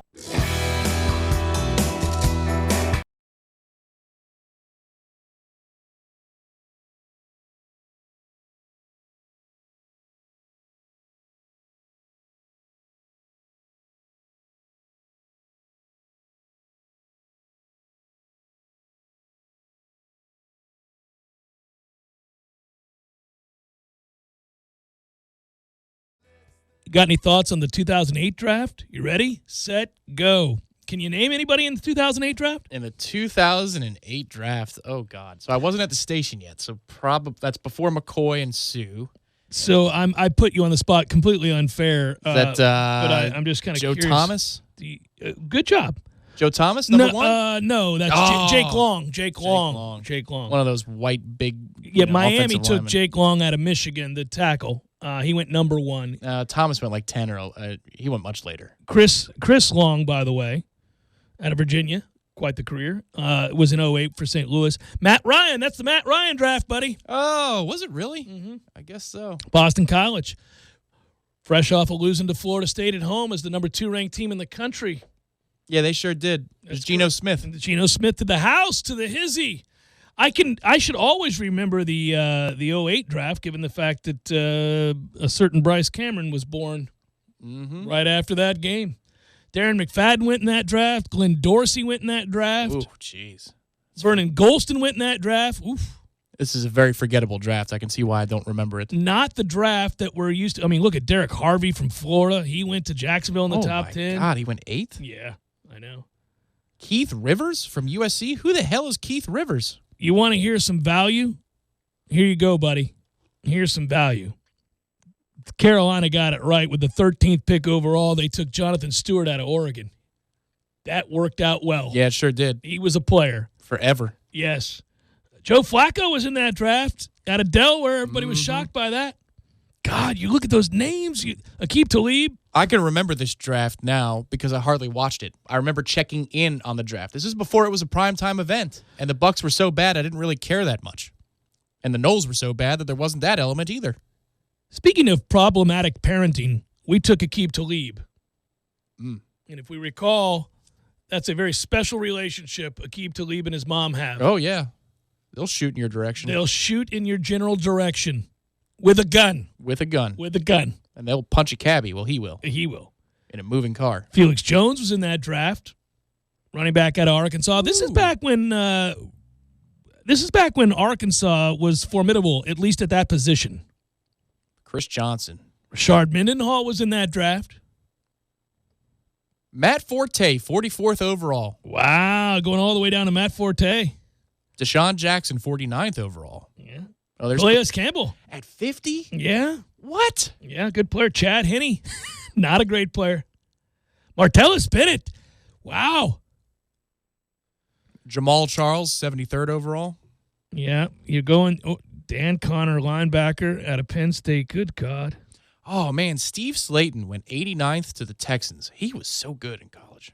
Yes, but I remember saying this is not going to work out for him in the NFL. There was something about his God, I forgot about Mario Manningham, the wide receiver out of Michigan. Mm-hmm. Yeah, he was the first Giants Super Bowl. He was on that team, right? I think so. That's crazy. That fun guys to remember their college careers, too, as soon as you see it. Trying to find Tom Zbikowski from Notre Dame. He's a boxer. It's like the Nick O'Leary grandfather thing. Remember Tashard Choice, the running back out of Georgia Tech? I do. He went to Dallas. Oh, he did. He went to Dallas late. Yeah, it's crazy. Wow, Orlando Scandrick, the defensive back out of Boise State, went in the 5th round.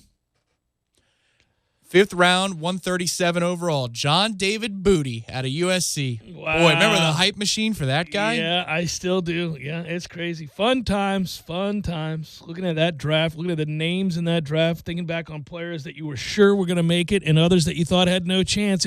Various drafts, you find out exactly where your head was at and whether or not you really watched a lot of college football from that particular team in a given year. I love this guy. I wish we drafted him. 5th round, 163. Owen Schmidt, the fullback from West Virginia. Do you remember him? I do remember Owen Schmidt. So there was a Thursday or a Friday night game, Big East as it was. That's what they do. And Ray Rice was on the sidelines. And he was a guest, but they talked about Owen Schmidt and that he could power clean like 500 and something pounds. And they said that's what he could do. And Ray Rice goes, "Oh my God, you've got to be kidding me." And the guys all start laughing in the booth because Ray Rice is mesmerized by the strength of this dude. And this guy, I think he caused himself to bleed in his forehead because he was so pissed off at himself. Like he hit himself with his helmet on his forehead because he missed an assignment or something. And he's just bleeding from his face like a WWE wrestler or something like that. And I fell in love with him in that moment. That guy is so intense about football that when he does something wrong, he hits himself in the face with his own helmet. Yeah, so I never forgot him. A little overly emotional is what we would describe him right now. As a fullback, that's what you can live with. He might that be as a vegetable fullback. right now. Yeah, he might very well be. I guess getting back to the point of bringing up the draft to begin with was how the process has now been affected by all of this, and the fact that you are unable to have these visitations, the pre-draft visits. A lot of times, those pre-draft visits help the undrafted free agents. And you know, they may not get picked, but they do so well in the interview process and the workout process that somebody says, you know, I wasn't thinking about that guy out of UCF, or I wasn't thinking about this kid out of wherever, Florida State, and I'd like to bring him in. Let's bring him in. We're not going to draft him, but let's bring him in. He interviewed well, and I think there's something there. Those guys get hurt now, and that really does suck. Dakota Watson was either undrafted or like a 7th rounder. I don't know. I don't think it was this draft. Geno Hayes got picked in the 5th round in the 08 draft. But I remember when the Bucs got him. I think it might have been 7th round. Geno Hayes ended up being an overachiever. I don't want to besmirch the man by saying I think he did steroids once he got to the league. In fact, I would have applauded it because he got a lot bigger and he needed to. He was undersized. The fact that he lasted in the league as long as he did, given how small he was coming out of college, I actually give him credit. I thought he ended up being an overachiever. Oh, he's a good spot starter for the Bucs. Yeah, he did. When we got Dakota, he spot started as well. I think he might have been on one of those bad teams, like a starter. Well, yeah, for he a had year. to, and then he went on to Dallas and started some too. But you knew that he was going to make plays He's a in freak special athlete. teams. Freak athlete. He'd block punts. He'd be a good guy on kick returns and kickoff coverage when those things actually mattered. I mean, Dakota Watson was one hell of a pick to get late, a steal. I did some benefit where I was a quote-unquote celebrity waiter. I think it was for the Ronald McDonald House, and Dakota Watson was my guy. We had the same side of the room, And we ended up hitting it off and being friends. Like, we just, by the end of the night, we were making each other laugh and having fun with it. And I just rooted for him because I remember asking him about where he thought he was going to go and what he was hearing and all of that. And he was a realist. He was like, look, I'm a really good athlete. They love me on special teams. We'll see. A lot of people don't think I can start at linebacker in the league. But he had a pretty good handle on the way the teams were talking about him. And he had sideline to sideline speed. Yeah. I mean, he was blazing fast. So this draft will probably see a ton of boom bust. I do wonder, and I think the thing to take away from this is we're 3 weeks out now, and it's the only thing that will give you any sense of normalcy is that this is going on as planned, exactly when it was planned to go. And we're still looking at a Thursday night first-round simultaneous event on YouTube. I think so. Let's have fun with it. Let's break out some cold ones, and let's complain and celebrate the picks accordingly. Have some fun with it. We're going to gather here at the studio to do this? If you want, Okay. wherever. We could, my living room, hell, I don't got care. the cameras set up. We do have the cameras. We'll run it, and then you and I will be watching. We have to sync our computers, make sure we got it all set, and we'll have to have a master feed on, yeah. And we'll watch it, and then we can immediately react. And instead of the commentary from the NFL draft experts and analysis, you'll get us. This freaking schlep. What are they thinking? What are they thinking here? We're not even going to be talking about most of the teams. Like, who cares about the Cincinnati? The Bucks are coming up. Right. Well, this year if we'll they care trade, about no, Cincinnati. well, if they have a second pick or whatever, it's like, I don't care. They get Burrow, that's done. All right, good. Next, Chase Young to the Washington Redskins, maybe. I don't know. So what'd you do last night? I feel like that's what the draft show is going to be like. That'll be fun, though. I think it'll be fun. Actually, we'll do the research. We'll take it semi-serious. We'll also have fun. We'll talk about the things we like and don't like. Joe Burrow is gonna go number 1, and that is a good pick for Cincinnati. And we like to go on record about quarterbacks more than any other position. All of us do. Are you gonna be on the right side of history, the wrong side of history? We see that we get it wrong, but we also get it right about as often as all of the NFL execs in this process. It's amazing. So rarely do you see somebody do what Kansas City did, which is zero in on a candidate to be their franchise quarterback that other teams simply do not see. They don't see it. They're not. The Chiefs get so much credit. That Super Bowl was won because of that draft pick. Whoever was chiefly responsible for taking Patrick Mahomes and seeing the value and projecting what he could be deserves to be the NFL's exec of the year. Because, look, plenty of people thought that guy might go late first round, maybe even middle first round, but it was a risk-reward that was so variant. There was not a ton of people that said, in fact, there was nobody that I'm aware of other than the Chiefs that said, that's the dude.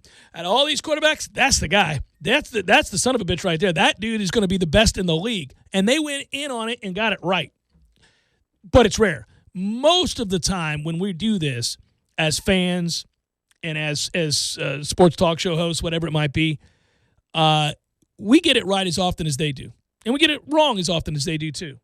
We'll point to guys and think, yeah, I think he's got a shot every now and then. You and I think the best we ever did collectively on the show was we both first guessed the greatness of Russell Wilson. Mm-hmm. We both got that right. We both were hell, I was furious. I was screaming at the Bucs to draft Russell Wilson. And I said to you at the time on the air, we can go back and check the tapes because you agreed with me. We were all in on this.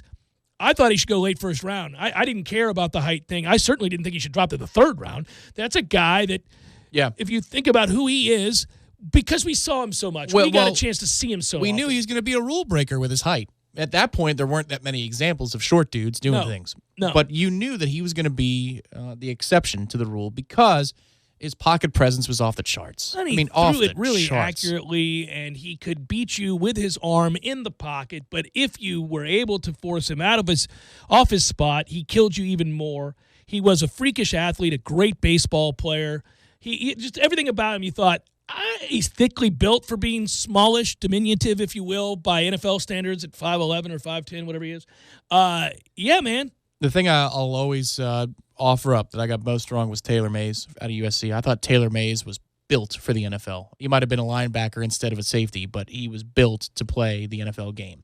And I thought Eric Berry was not. Like the comparison of the two, I would have taken Mays because Mays is the one out of the factory. He is the precise size, speed, skill set.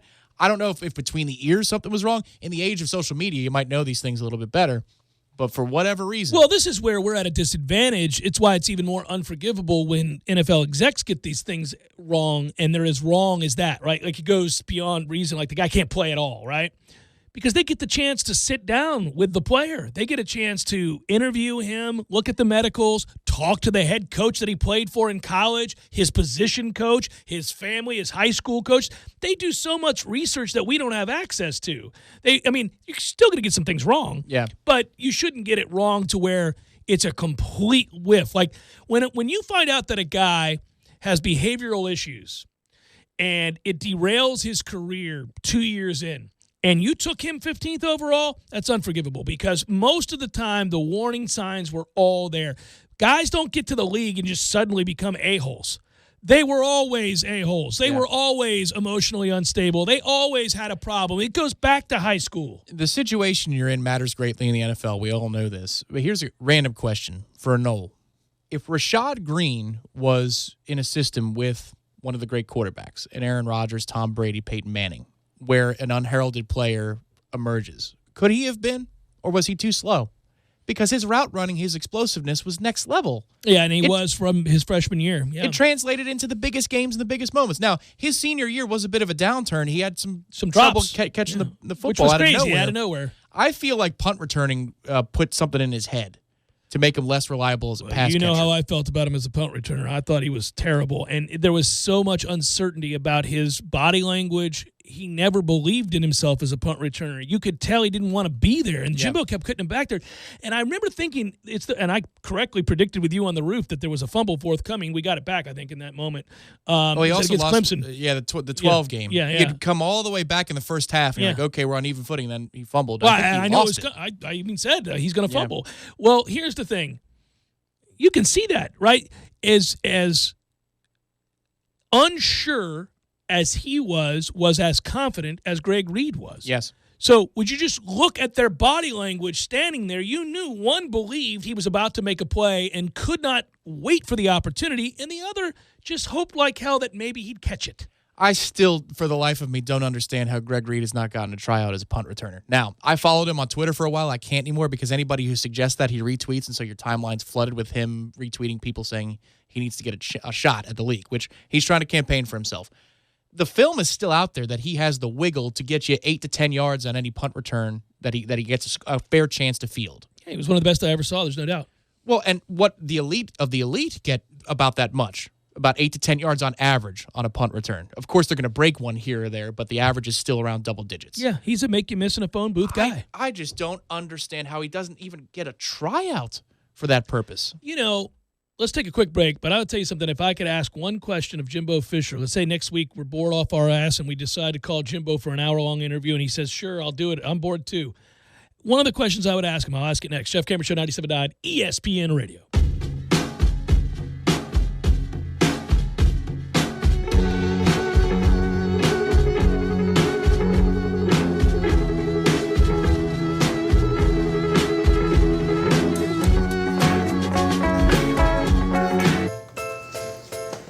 It's right here, guys. We got this. I thought I could handle it. We got this. Moving doesn't have to be a hassle. Call us first at 2 Men and a Truck. No matter the move, home or business, we'll make it a smooth one. I forgot something. We got this.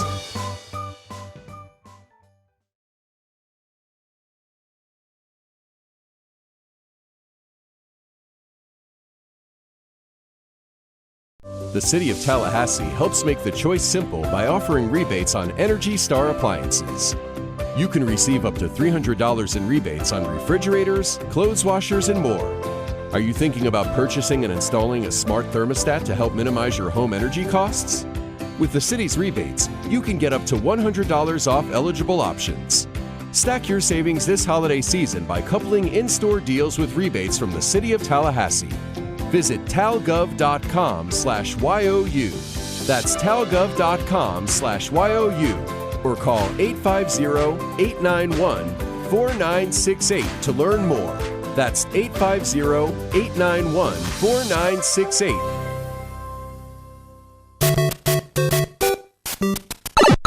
Games for Less, the only locally owned and operated gaming store in town, has Tallahassee's largest selection of new and used video games and game systems. The future of video gaming is at Games for Less, where they have both the PS4 and Xbox One. It's time to trade in your old systems and elevate your gaming experience now. Games for Less is also your headquarters for the best in retro gaming. Atari 2600, original Nintendo, Super NES, or Sega Genesis, you name it. They got it at Games for Less. Games for Less, the Super Walmart Shopping Center on Appalachia Parkway. Give them a call today at 850-219-3535. That's Games for Less. You know who thinks all wiper blades are created equal? People who've never been stuck with bad ones. Not you. You know what driving with average wiper blades is really like. Worrying about the rain, squinting through the streak marks, and of course, that tense feeling that comes when you can't see the road. For over 100 years, Trico has manufactured premium wiper blades to give you a clear line of sight in any weather conditions. Because on the road, every moment matters. If you're ready to leave average wiper blades behind, stop by your local Advance Auto Parts and get $10 off a pair of premium Trico Onyx wiper blades.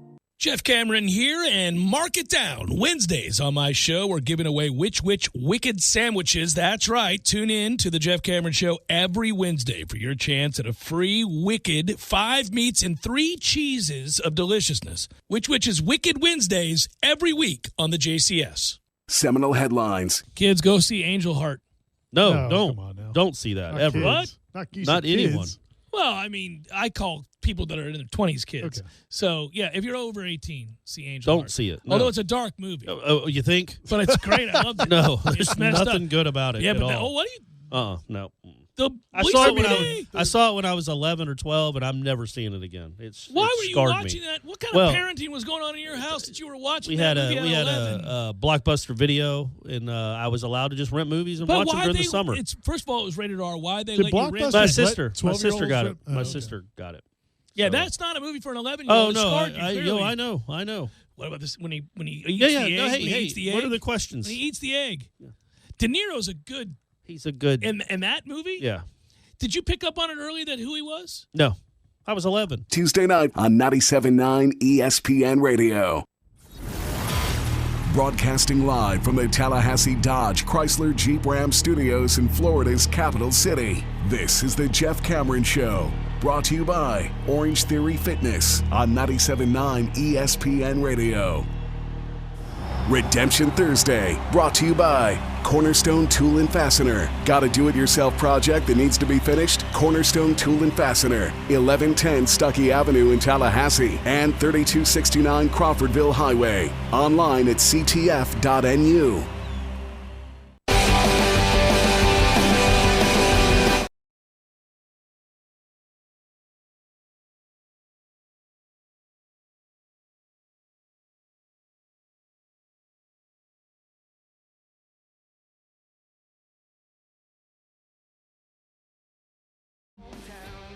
The 2010 draft. Ndamukong Suh. Sam Bradford. Oh. Ndamukong Suh went number 2. Very good. You did the right draft. You got the right draft. It was Ndamukong Suh at number 2 to Detroit. And Gerald McCoy. Gerald McCoy to the Tampa Bay Buccaneers. He started the Hug the Commissioner thing, too. Yeah, it was also cool. It was really cool when he did that.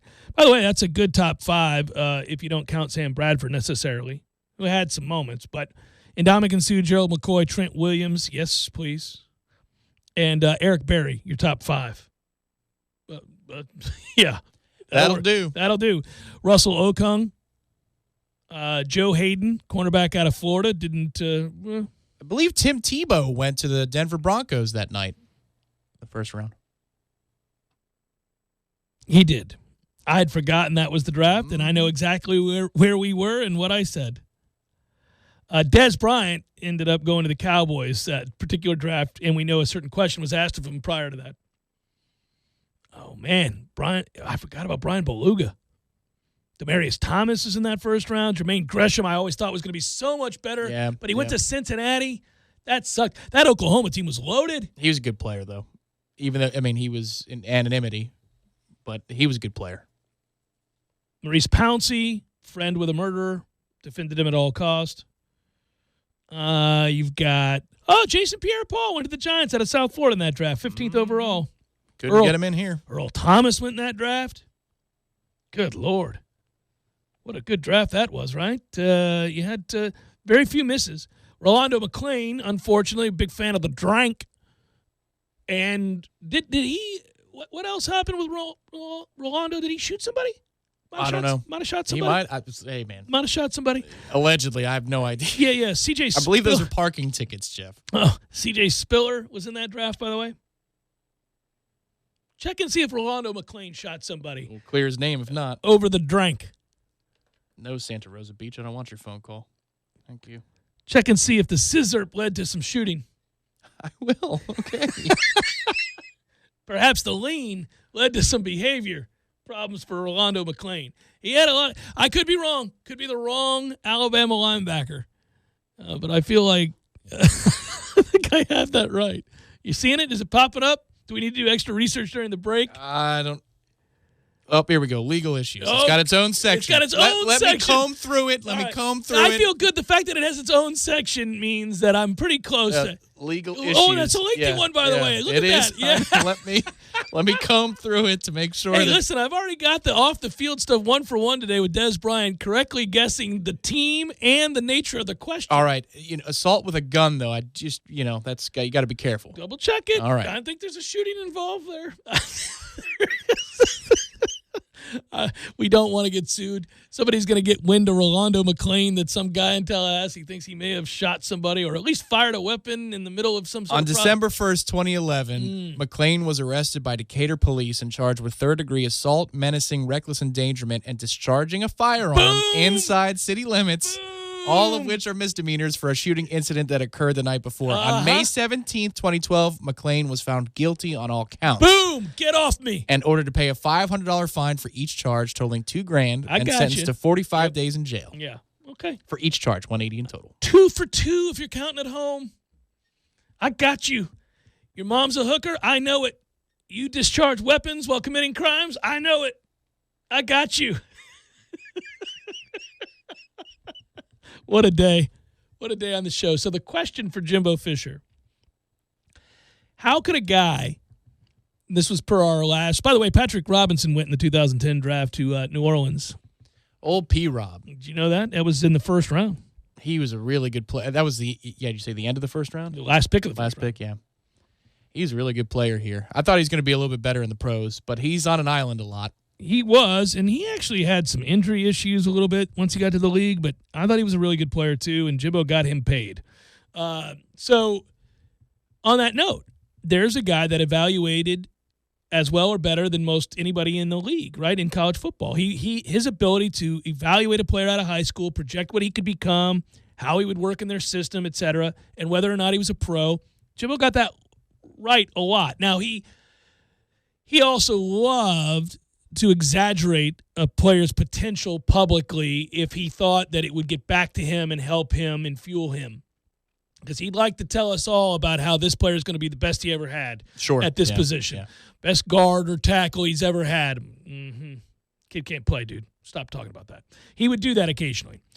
But when he was being serious, when he was evaluating and I remember having countless conversations with him about players that were off the record, that he could tell me exactly what he thought they would be, and he got a lot right. He projected a lot of those guys. He's like, he told me about Xavier Rhodes before Xavier Rhodes did what he did. A lot of players. Well, he certainly told me about Jameis. He's talked a lot about Nick O'Leary and how he was going to use him. How he was going to use him. He knew he could use him. He loved him.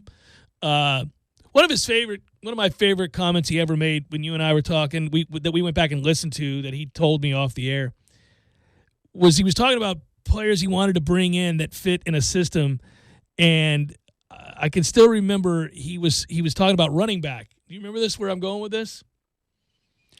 Yeah, is this a body type? He wanted a big bitch. What he? Oh no, I don't remember that. Well, that's why he brought up he had a scat back already on the roster. He already had an undersized guy. Was this in regards to DeBrail Smiley? No, it was not DeBrail Smiley. It was, what's his face? Carlos? No, because Carlos was defense in the beginning. Who am I thinking of? I don't know. Big back, small back. Saved the Virginia Tech game. James Wilder. James Wilder, yeah. Yeah, that's right. Yeah. Oh, no, he did say that. He said those exact words because he already He was chewing on something. Big bitch. Yeah. He was chewing on something. And he was telling me why he recruited certain kids.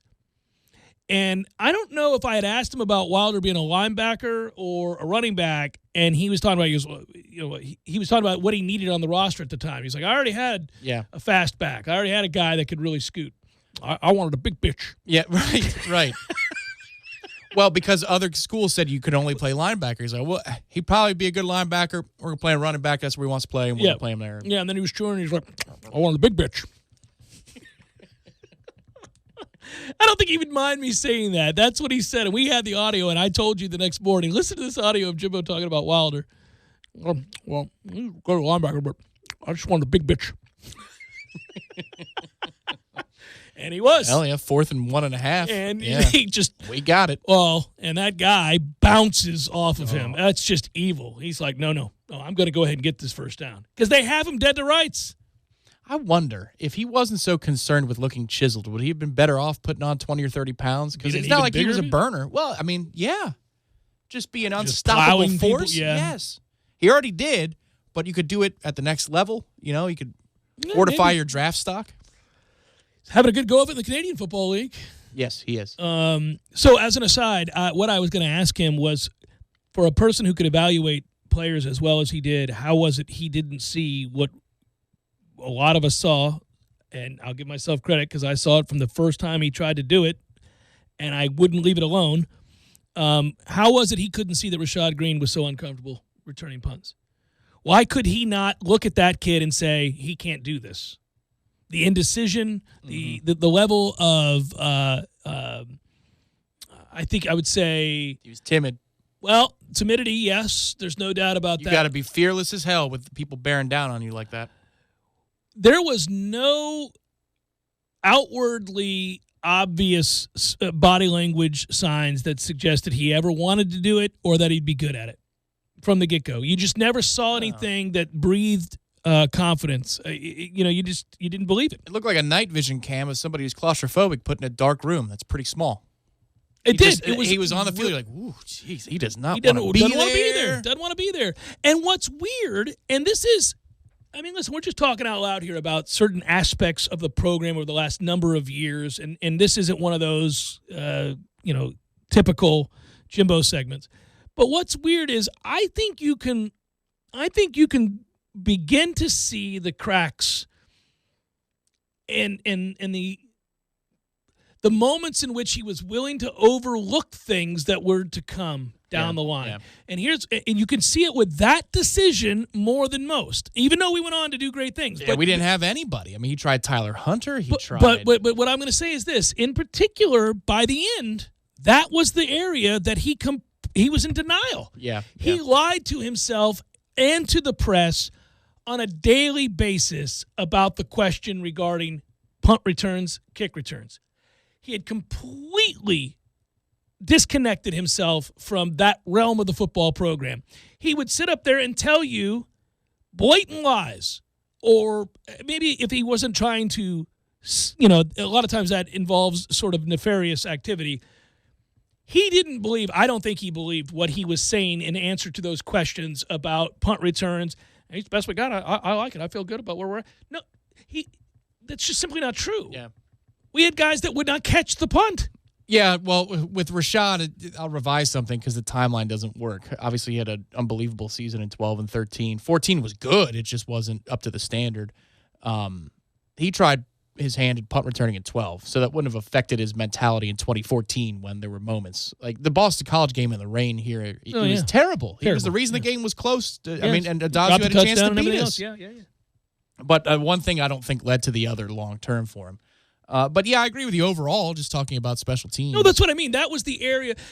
The poor decisions that he was making as a head coach were revealed in that realm of the game more than anywhere else. And if you were going to look at those decisions in 2012 and now in retrospect realize that they would portend of poor decisions that were going to be made years later, it's all on display right there. It's all right. That's the first crack in the armor. Yeah, well, and also not trusting his kicker to hit a 50-yarder on the road at NC State. I mean, what's he there for at that point? And then later on, he kicks a 51-yard field goal like a week or two later in a similar situation. Well, he hit the one for 55 against, it might have been 53. Clemson to walk it off. To walk it off. That was back in. That's a tie ball game at the time. Yeah. That was 10 though. That he hit that kick. Well, anyhow, the point would be there were inconsistencies there, yes, obviously. But I just think that's where it was revealed, going all the way back. Sometimes you just try to find a moment where at the time you couldn't have known it, but in retrospect you look, you go, oh, that was the first indicator of some problems to come. Well, I mean, how about the end of the Virginia game or the end of the NC State game or not being prepared for Wake Forest? I mean, all those are, well, yeah, no. Off a bye? No. I mean, I know at the time you used to get mad at me, but I think we do realize that pre- and post-Jameis years, there's some things. It cleaned up a lot of mistakes. There's no doubt about that. There's some things, man. But he recruited the hell out of that whole roster. It's not like he had a couple of aces and he didn't have any say. You're right. But I'm just saying, man, that guy really did clean up an awful lot of stuff that would have fallen through the cracks and led to losses. Yeah. I mean, he was the eraser. Was there a Greg Reed question specific to Greg, or was that? No, that was you projecting that you thought I was going to ask him a Greg Reed question about whether or not he would have kept him, which we both know emphatically is a yes, he would have kept him. He was pissed at the university that they made him get rid of him. It was going back on it now. Monk Bonassor told him he had to. You had to. Like, Jimbo, you're breaking your own rules. We got to do this. You can't. You got to, But he didn't want to. And how do we know that? Because he told us. Greg Reed told us the first day we came on the air here. Mm-hmm. Ruined that whole show. He told us, well, it was 8 hours worth of show. It didn't ruin all of it. But well, it rendered about an hour and a half of it at minimum. Yes. That we recorded interviews to give ourselves breaks with all different media members. Those things were rendered useless and obsolete. Yeah. It's like, how can you have a conversation about 2012 Florida State football when not mentioning Greg Reed is off the team? He called the station and wanted to speak with me, which was completely off the wall. That didn't make sense. I stayed out of those conversations because I was pissed and I had to redo the stuff. But you were talking in the back room. office. Yeah. About, should we do this? I was like, you guys take care of that. I've got crap here. And it's, I spoke with him 10:15. I spoke with him for some time. And he was, he was beside himself. He was apologizing profusely to Florida State's fans, to the boosters, the alumni, everybody. Remember, I threw a stapler into the foam wall when that happened because there was a whisper. And this is what I think of you, buddy, if you're listening. And I was like, those are just rumors. And then Chris Nee tweeted, I'm like, mother. Yeah. Once I was like, oh, shoot. I couldn't believe he called the station. We sat and talked for 30 minutes. I felt bad for him. It was genuine. It was genuine. And we really never revealed much from that conversation. I remember thinking, well, I mean, what are we going to do? But I did. I talked with him at length, and he was genuinely upset and knew that he had screwed up. And you know what it did? It gave me insight into how it is coaches can be talked into terrible decisions. Because when you hear that sort of what you believe to be authentic remorse, it's hard not to say, all right, man. Because you also know what you're releasing them back to. Sure. Well, look, that Jimbo always talked about that. I felt like that was his 15 to 20-minute diatribe every media day in the fall. Yeah. He'd leave the podium, start walking around the room and preaching. Yeah. That was typically what it was about, the societal structure of where he's going in and recruiting. But it was also, I think, admirable, and I think it is usually the most admirable aspect of all of these coaches who make gobs of money, but oftentimes are, initially anyhow, certainly interested in the best interest of those kids. Oh, well, he was speaking truth. There's no doubt about that. Yeah. Talking about, the structure of leadership and fatherhood. Well, and toxicity and how it leads to self-medicating with weed and why he wasn't such a mom and dad that are medicating and the whole grown situation. up around that your whole life. But the problem with Greg was, we know about he's being kicked off for a violation of team rules, right? Well, how many times was he flagged beforehand? It was several at least. Yeah. We can be careful. It was the exact number that is allowed by the university. Maybe more. I don't know. It was the exact number. Sorry, it was the exact number. You're totally right. Final hour, forthcoming. Stay with Jeff Cameron Show.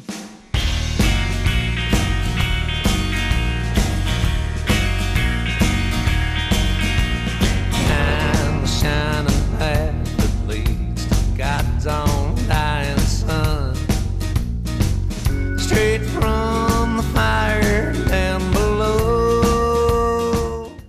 Wash your hands, avoid sick people, and touching your face. There are everyday actions to help prevent the spread of respiratory diseases. Visit cdc.gov/COVID-19. Brought to you by the National Association of Broadcasters and this station.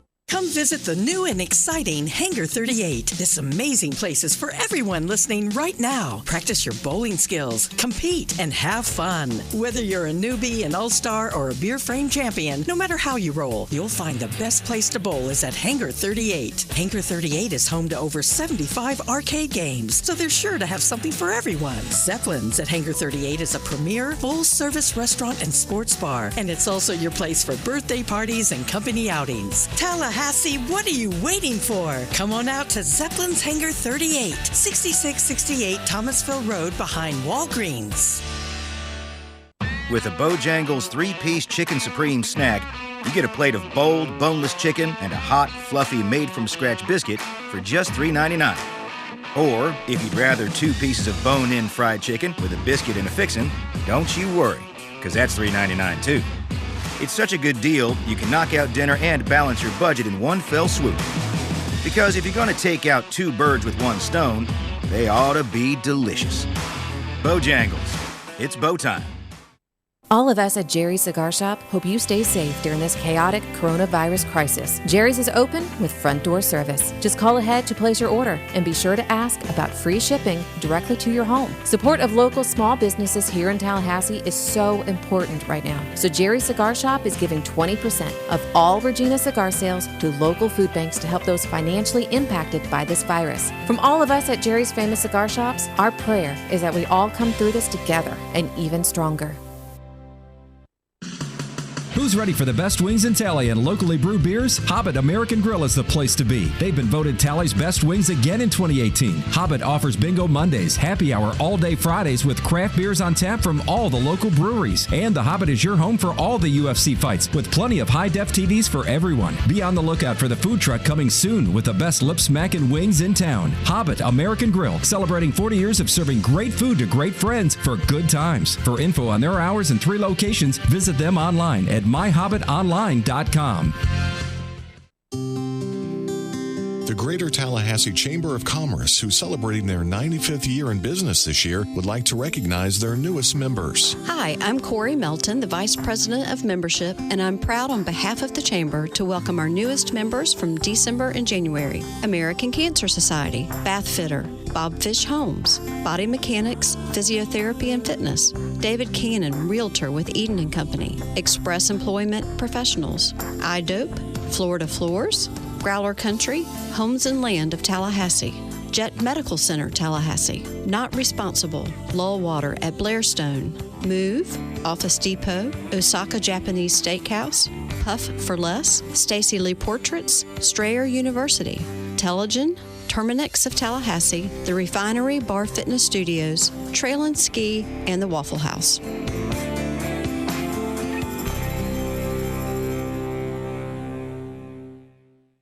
See, very intrigued by the Dan Le Batard Show on ESPN Radio. Put this on the poll. More annoying phrase, having said that, or I will say this. Jeff Van Gundy loves I will say this instead of just saying it, and we just heard you said that, so I don't need you to tell me that you have said it. I think it's listen. Thanks, Mike. Dugat's biggest verbal crutch is listen. I think it's I will say this because I don't want to hear you say that. Basically, I don't want to hear what you have to say. I don't care. Okay, very good. So you don't want to talk to anybody. You don't want anyone to say anything, do you? I don't want anybody talking. Okay, very good. Very good. Weird industry, it shows. And you're actually a very active listener. As someone who doesn't want anyone talking to you, there is no one who's listening more to the things happening on this show than you are. That is true. The Dan Le Batard Show, weekdays at 10 a.m. on 97.9 ESPN Radio. Driving every day from the Tallahassee Dodge Chrysler Jeep Ram Fiat Studios, this is 97.9 ESPN Radio, WTSM, Woodville, Thomasville, Tallahassee. Broadcasting live from the Tallahassee Dodge Chrysler Jeep Ram Studios in Florida's capital city. This is the Jeff Cameron Show, brought to you by Orange Theory Fitness on 97.9 ESPN Radio.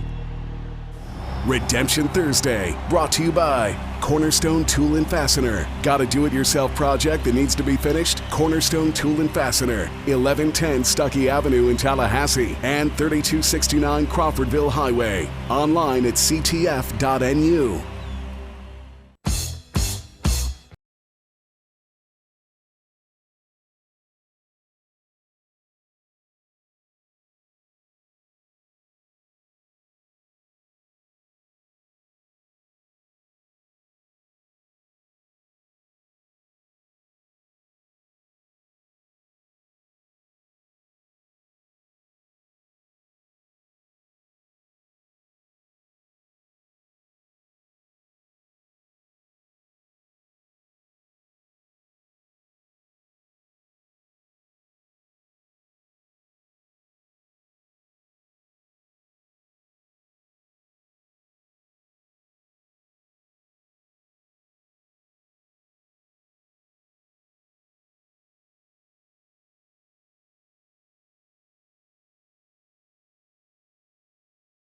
On YouTube. You can also find it on iTunes after the show. You can get caught up. I'm aware that as we were in the studio today, or as we were kind of prepping for all of this, they were playing the Florida State national championship victory over Auburn, 2013 championship.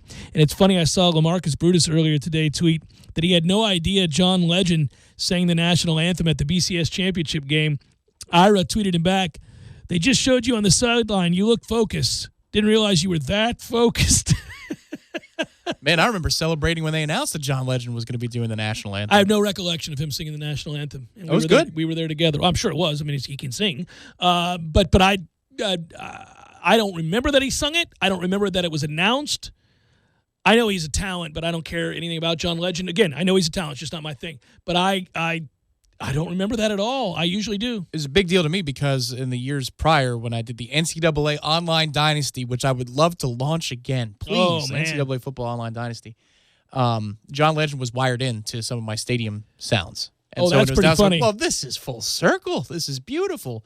It was good. It was succinct. They shot off the pyrotechnics, and that's why there was smoke all over the field. Remember, it was a bit of a cluster. You had to wedge Osceola and Renegade out there into like a corner of the field before they planted the spear and all that. People have pointed out, and I knew they would because you're right to note it, that Musburger was less than enthusiastic about it all. And for a game that was as intense and fun to watch and I think down to the wire as you could ever hope for in a national championship game, he didn't have a lot of gusto left in the tank. I don't think it was because Florida State won. People have noted they're like, he didn't seem real happy about Florida State winning. And Musburger famously likes to gamble on sport. And so the thought being that he had Auburn for that game felt real. I believe he did. Well, he may have. I have no idea. On the money line, I think. He may have had them on the money line, and he may have lost money. I don't think that that's what affected the broadcast. I think he was at the end of an illustrious career, and he was exhausted. And I'll maintain that. He gets worse as the game goes on. Even before Florida State roars back, he's tired. It's late, and he's just exhausted. He sounds like a tired man. He had plenty in the tank for the Trey Mason touchdown, though. He did have plenty in the tank there. That is an amazing run. He does run right over Jalen Ramsey to take the lead. You know, I mean, it's a big to-do in the moment. You're right. At the end, that call is just – it's like it's a foregone conclusion for him. Yep. That's why we found Mike Tirico's call instead. Which is a great call, and some would argue is over the top in favor of Florida State if you were just listening in that way. I do think that we're wired to always think that any announcer in any sport is against our team. I don't mean Florida State fans. I just mean fans.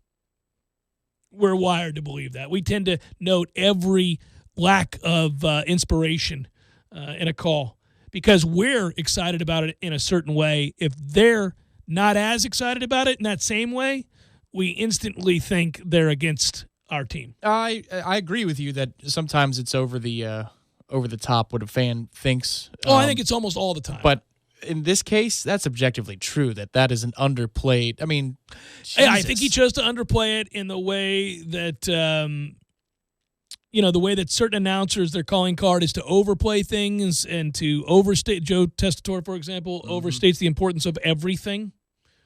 Everything. He didn't used to. He's really gone off the deep end. Yeah, he sure did. Used to be great. I used to love to listen to him, and now everything is the greatest play ever. 2nd and 7. Good Christ, man. Get it together. He is still good at boxing, where each punch does feel magnificent.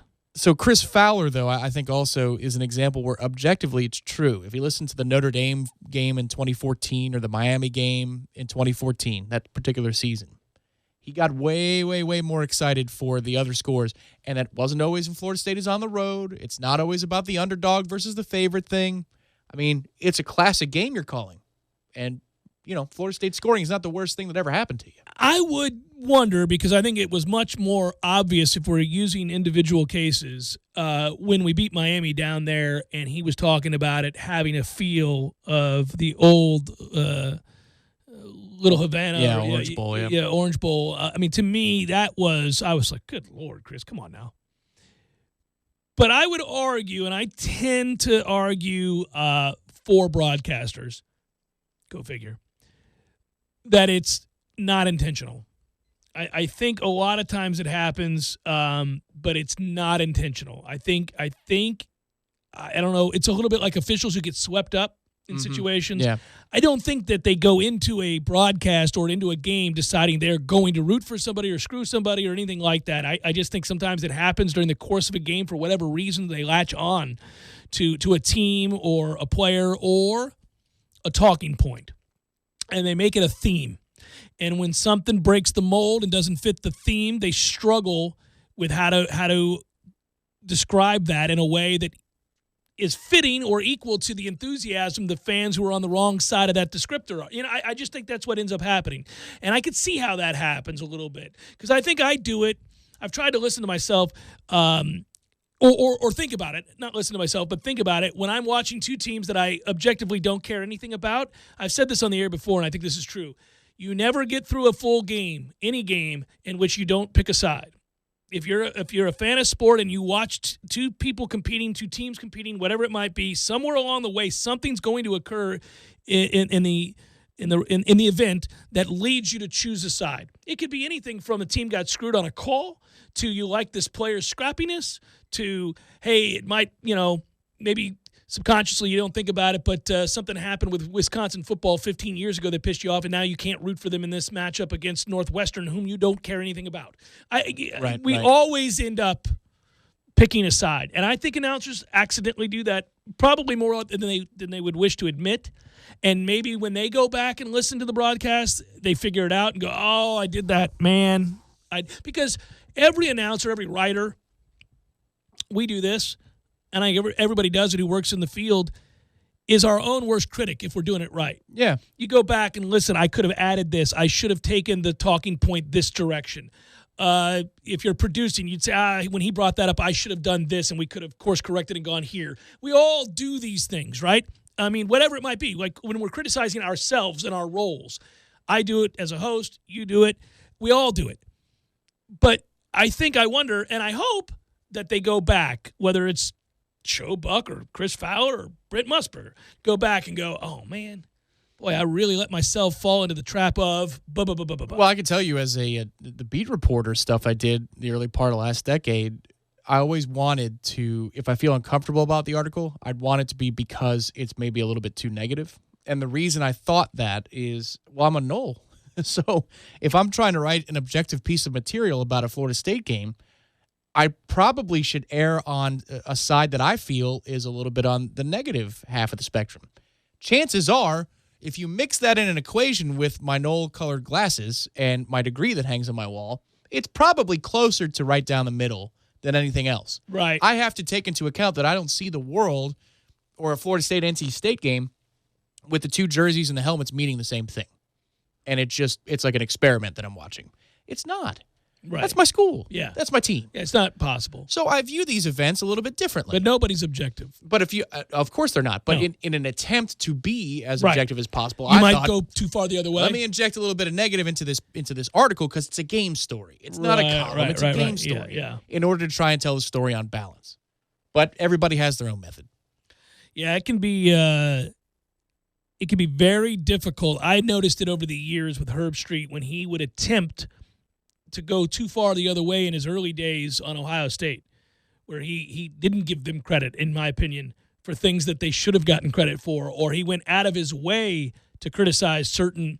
Now, that wasn't always true, but I think early on I noticed that with him. I think philosophically it's the right thing to do in that moment, though. If you want to establish any sort of national, just say, I can't do it. If you want to, but he can't, unfortunately. This is even before he called games. I mean, you got to talk about everything. He could predict all of the games with Corso. He had to recuse himself once he started, on the primetime crew. Mm-hmm.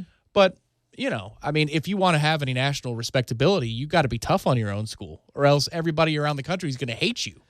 And that doesn't serve a national analyst very well at all. And I don't think that you really can be an analyst of any kind, because you have a background. Everybody does. And not reap the scorn of a certain fan base or region of the country. You just can't. They're going to look up where you're from. They're going to know where you played. They're going to know, if you're an NFL analyst, if you're Troy Aikman, you played for the Dallas Cowboys. You won 3 Super Bowls with the Dallas Cowboys. The whole world knows that. There's no game you could do involving the Philadelphia Eagles, the New York Giants, any of those teams that you played in your division time and again, and not have those fans think that you're biased against them. 100% true. But if you're a national analyst, and remember they said that he would never be a national analyst, like Paul Feinbaum, right? When he appears in a panel and Kirk Herbstreit appears in a panel, don't you feel different about their analysis and what's about to come?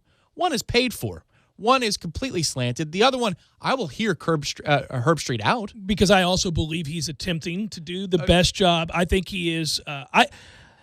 If you don't have those measures put in place, you're Feinbaum. Yeah. If you do, then you're better off, I think. Yeah. Well, that's where ESPN makes a mistake. You can't have Paul Feinbaum, up on, and they've done it less and less and less now that game day has gone on, and I think they realized their mistake there. They said they would never, ever do it. They moved him to the SEC network where he belongs. They said they would never have him do anything on SportsCenter or anything like that when the SEC network was launched. Yeah, and they lied. But what ended up happening, if you recall, he got undressed by Herbstreit in the middle of it was not a good look. I mean, he was downright telling, well, you're wrong, Paul. That's just dumb. Okay. And I appreciated that. Not many people remember that, but he was furious about that. And I think that was him pushing back against the network, going, don't do that, man. I know what he is, and that's fine. It has a role. We've acquired the rights. I got it. Have that guy there. Yeah. But don't bring him over here and have him say the kinds of things he's saying now in order to get a rise, because I can't objectively go along with this. So I'm going to say it right now. And I'm sure that caused any number of riffs and behind-the-scenes conversations. Sure. Now he's on First Take once a week in football season. Feinbaum. They put him in. He does. But First Take is what it is. I mean, that's not. He's perfect for it. Yeah. I mean, it's what it is. It's whatever. Jerry Springer. Correct. That's exactly what that is. People screaming at each other about nothing. Jeff Cameron Show, 97.9 ESPN Radio.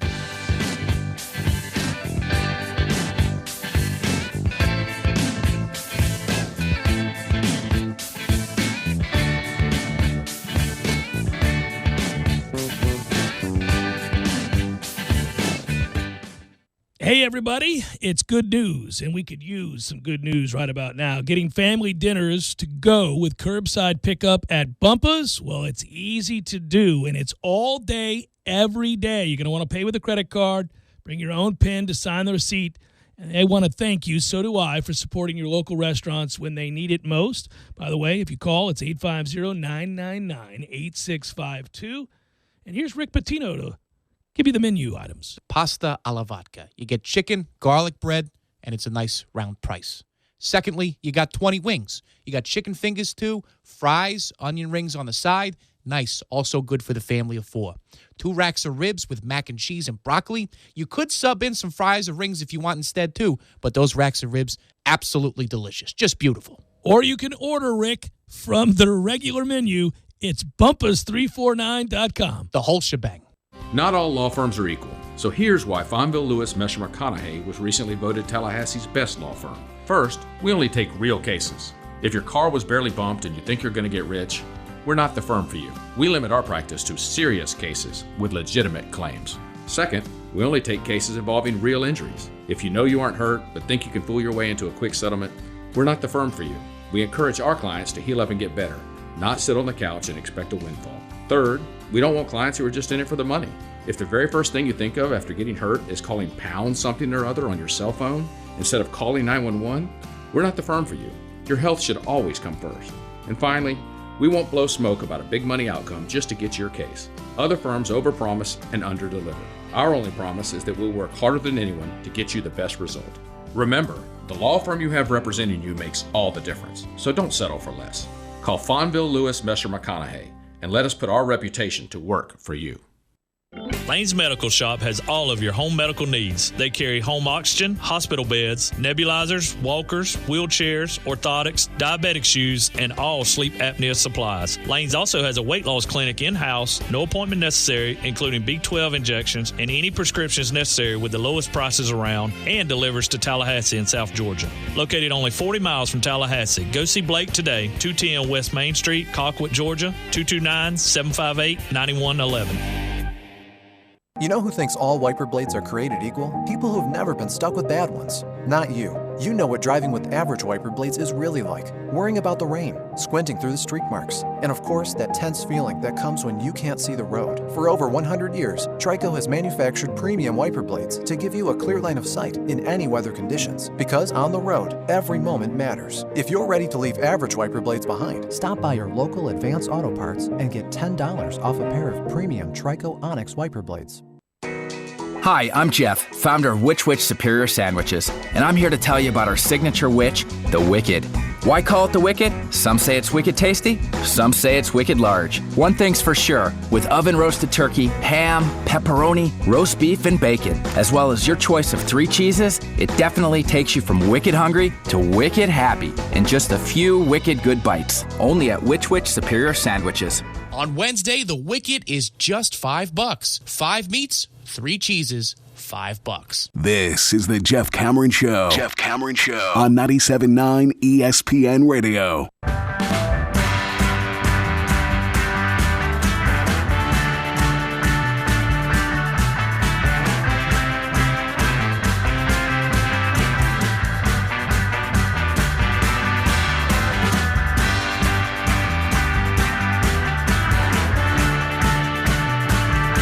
Jeff Cameron Show, 97.9 ESPN Radio. Oh, that's all I need to see is that story about Notre Dame being the new offensive line university. Yes. We had 2 of them we could have chosen from at a time that we desperately needed them. They are projected again in the upcoming draft that Notre Dame will do just fine there in that regards too. Whatever Notre Dame's doing, we need to be doing. Absolutely. Sweet Jesus. Let's get back to doing whatever that is. Steal everything. Funny, you brought it up in the first hour about you tie certain events to certain places and clients. And yeah, I do. I remember being at Bumpus for that moment, buddy. And I remember having the inside scoop on the pick that the Colts made for about a half second ahead of everybody else because one of the TVs, nobody was paying attention to it, but I found it. Well, I knew we were screwed. I even said aloud, here come the Colts. They're going to take him. Because we were 1 pick away from being able to do it. It was on mute, and I forget who was making the pick for them. Well, no, I guess it would have been the commissioner. And I'm just reading his lips. And so I had that half second. I was like, oop, here comes sorrow. I'm so sorry, Jeff. Here it comes. And then Quentin Nelson. I was like, oh. No, I knew it was going to happen. It was too good to be true, but something happened a pick or 2 earlier that all but guaranteed that's the direction they were going to go. And I remember thinking... Yeah, their position of need was somebody, but that person was taken. Yeah, we were right there. I mean, we got to within a pick, and there I was saying, all right, there's a chance this could happen. We could get the best player in the draft. I mean, that kid is a plug-and-play, start, dominate, Pro Bowler, future Hall of Famer with no injuries waiting to happen. And it was one of the more obvious things that I had ever seen in the build-up to the draft. Just reading the articles, watching the videos, the more I watched, the more I went, that's the most guaranteed, that is the lock of the draft. I think it was because Bradley Chubb went to the Broncos 1 pick earlier. That's maybe what it was. The Colts were tied to Bradley, I think. Yeah, it's something like that. And then I knew we were screwed because that was the end of that. There was one player that was going to dictate the term. If that player went before that pick, then we were screwed. If he didn't, then we had a real good chance. Yeah, it went Baker, Saquon, Sam Darnold, Denzel Ward. I don't think the Colts were looking for a corner that year. I don't remember that. And then Bradley Chubb at 5 to the Broncos. And then it was Quentin. God, That was a killer. That was a killer. Vita's a good player, though. He's a very good player. I hope to watch him play football this year.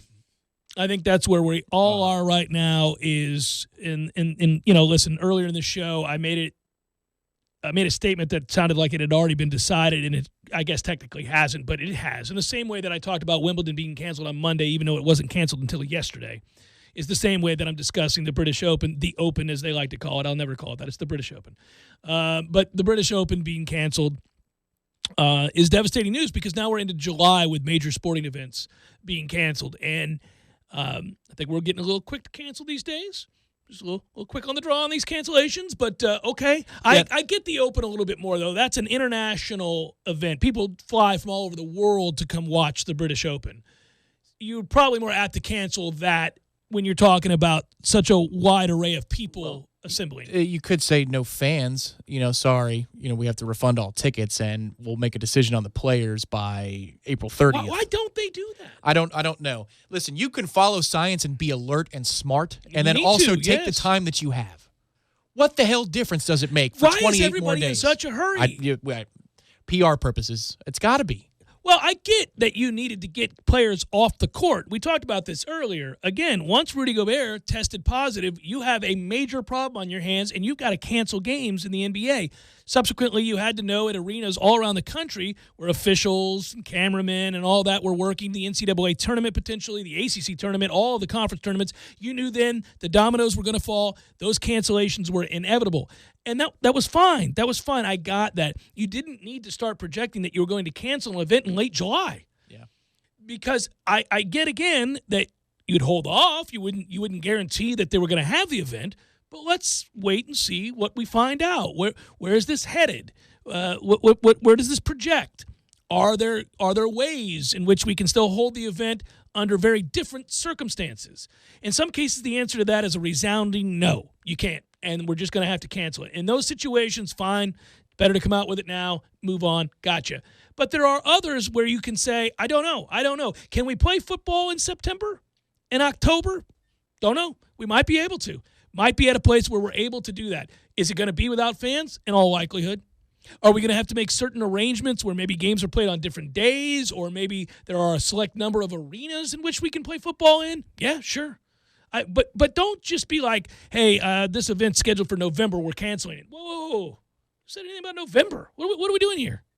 Yeah, you see some of the pitches for the NBA season or the NHL playoffs and how they're trying to iron those things out, maybe select 4 cities around the country. Vegas is one that is being largely talked about because of all the casinos that are shut down. You have the space. We have plenty of centralized space. Place. Yeah. Well, if you're looking for uplifting stories, and I will tell you, and we began the show kind of talking about where our head's at. I'll do most days like that on the show. Just kind of connecting with you guys on what I hope to do on a daily basis when things are normal anyhow, but even more so in days like this where we're kind of collectively comparing how we're all doing. And everybody's trying to help each other out. I'll tell you, I said this before, I'm not doing great. Luckily, I love the hell out of my family.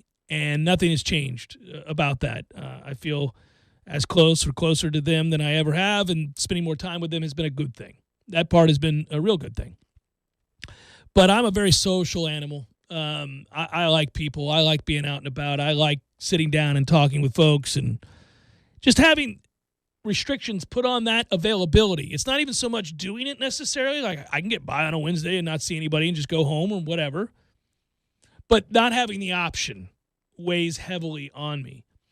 And I've also noticed that this isn't the best version of myself. A lot of people have written about, use this as an opportunity to learn to play guitar or to write the great American novel or learn how to bake. Yeah, I'm not doing any of those things. Nothing like that's happened. I haven't learned a language. I haven't become better at playing guitar. I haven't began to write the book I've always wanted to write. Like I said, I haven't learned a language or even started down that path. I pretty much spend way too much time, like all of you do, either watching and consuming news, looking at my stupid phone, or just wasting the hours in retrospect. Looking back, when I'm not spending that time with my boys or my wife or all three of us, I'm pretty much consuming the news or looking at Instagram. And I realized later on, well, this is ridiculous. Stop doing that. But it's just mindless and it's creature comfort and it passes the hours. But it's also okay because it's how you're coping with this new reality. It's only a couple of weeks old. This new world that we're living in for a temporary time, hopefully, obviously. Mm-hmm. It's going to take some time to absorb things and to cope. And then once you do, I don't know that you're going to pick up a guitar and suddenly learn the solo you've always wanted to master. Right. But you'll get productive on that kind of stuff. Well, I think we all will, but we're all this is all transition. Yeah. This is all a transition period. And to think, like, social media creates an expectation that things can happen immediately, right? The internet does, and that's what this age has done. Yeah. This is the exact opposite of all of that. So you're having this to retrain. harkens you back to a different time, a simpler time, one that oftentimes, because we're so inundated with media in the modern era, because the internet exists, a lot of people have hearkened back to the days where things were simpler and easier and said aloud on numerous occasions long before the pandemic that they wished things were that way again. And yet now here's that opportunity, and they are that way again currently, except for they're not, because your life, while simpler and very much the way it used to be, is still featuring the internet. It still exists. It finds a way to inject into those simpler times all of the things that suck about modern times. Well, okay, so take a look at what South Korea has done versus us in terms of the response. And I'm not even going to get into emergency response, all that. You see the numbers. They bear out. I think they're more believable than China, certainly. South Korea is. Yeah. They have a different way of viewing how they function in society. Are they like China? No. But are they like us? Not quite either. They have a little bit more of a collective mindset than certainly we do. We're very individualistic. That's what makes us awesome, and that's what is holding us back right now. We're trying to wrap our minds around, as a country, what it means to have to, for the greater good, stay inside and do nothing. That's hard. That's really hard for us. We're all social people. You on the spectrum of Americans, you're very social. I'm a little bit less. But we're all trying to figure out, well, okay, how is it okay with us inside? Like, how do we reconcile that? And how are we still going to be happy? And then you've got to deal with the fears, and then you got to find a way to tune out the 24-hour news cycle as well. But we're all adjusting to it. And this is the period that we're adjusting to it. Again, you're not going to pick up a guitar tomorrow and start learning, but maybe in a couple months' time, we've got a better plan because we've allowed it to wash over us. And now, okay, here's what we need to do. Here are the important dates. Here are the important facts, and let's move forward. But we're still learning on the fly. That's the hard part. I guess in some ways, we have embraced some of the things that I said just now that I haven't taken the opportunity to embrace, and that is, I've watched a lot of old movies that as a kid influenced me in the way I thought about people and the world and the country and art in general or whatever it might be, and introduced them to my kids. And now we've watched you know what's on tonight? What's on the docket for tonight? You ever see the movie Breaking Away? No. Well, you should watch it because it's really, really good. And you'd like it. And it's a fantastic film. And a lot of people out there have seen it and heard it. It features a very, very young Dennis Quaid. Anyhow, we'll be watching that. It's a bike racing movie, Tom. But not in the way that you think. It's really about small towns and all this other stuff. So I told my kids that's what we're watching tonight. We watched Searching for Bobby Fischer the other night. We watched all these different films that came out 20 and 30 years ago. Put October Sky on that list for the boys. Yeah. They'd Kids love will love October Sky. Great movie. Yeah, there's a lot of those, right? And a lot of those films that I watched in my youth or even on into, say, early years of college. And I'm going back through now and finding all those, and we're connecting on that level. We're sitting down and watching those films, and they talk about it the next day. I told my kids we're going to watch Pee Wee Herman. We're gonna. Oh, yeah. Big Adventure. Yeah. We'll watch Big Adventure. Yeah, buddy. Pee Wee's Big Adventure because I thought, what an absurdist film. What a weird and out of. I mean, everything about that film is crazy. It's just a weird ass movie. It's awesome. It's just ridiculous in a good way. Francis. Yeah, it's just a ridiculous movie. And I thought they've never even heard of Pee Wee Herman, and they haven't. I brought him up this morning. I said, hey, when I get home tonight, You want to watch Pee Wee Herman? And Bryce looked at me like, what the hell are you talking about? I'm like, oh, it's an absurd film. It just is ridiculous. And he was like, all right, let's do it. So in that way, yes, we're revisiting some of these. Well, you know what's been pretty cool is in watching some of the old sports, watching some of the old games, Knoll games, or like I said, over the weekend, they had Game 5 of Mets-Astros 86 National League Championship Series. I thought I was going to dread these things. I was dreading these things because I thought I was going to be disappointed by what I watched. Like it was garbage. Like it wasn't going to be any good. Right. When I watched the 91 NBA Finals in the normal times, and it was a random night, yeah, I was so disappointed by the post offense and just how the game had no flow to it and how boring it was. I get that the Bulls clinch and they win. That's all cool and fine. That game was so hard to watch, considering that we see wings across the board now and everybody's flying up and down the court. I mean, the current NBA product compared to that is so much more entertaining to watch. I was afraid that watching the old Knowles games or the old Mets games would be the same thing. It's not. No, it's not. No. They're really fun to watch, and that has been a buoying thing because there's tons of that stuff on YouTube. You know what I was going to do? And I haven't done it yet, and at some point I'm going to do it, but I just can't. I got to work up the courage to do it. The games that devastated you. The games in your youth that killed you. Can you do it again? Because what you'll find is that you misremember, as Roger Clemens likes to say. Your brain plays tricks on you. You think certain things happened a certain way, and they didn't. Many of them did. Many of them are as remembered. Many of them are very different. And the circumstances that led to the thing you remember actually happened in a way that played out very differently than what's in your head. And when you go back and you find them, you go, oh, how did I not see this coming? Or why didn't I know?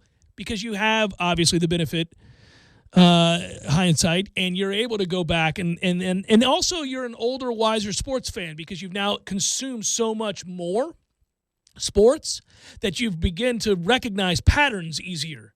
So, for example, the leadoff walk from a relief pitcher.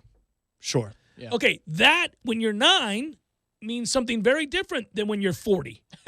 Yeah. The 40-year-old me sees a leadoff walk in the 9th and goes, that's it. And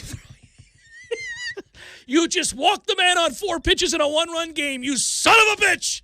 Yeah. You can't locate either of your 2 pitches. You only have 2. You only have 2. Yeah. And neither of them are working for you? Great. Why did we even let you out of the pen? Why couldn't the bullpen catcher call down to the skipper and say, yo, man, this ain't going to fly. He ain't got it. You better get Williams up because this guy can't go. It's remarkable. But, yes, the much older version of the sports fan that you are recognizes all the telltale signs of death for your team. The 10-year-old you, unfortunately, ignorance was bliss momentarily until it wasn't. You know what game I think I'd have the courage to watch is Bucks-Rams, the Burt Emanuel game?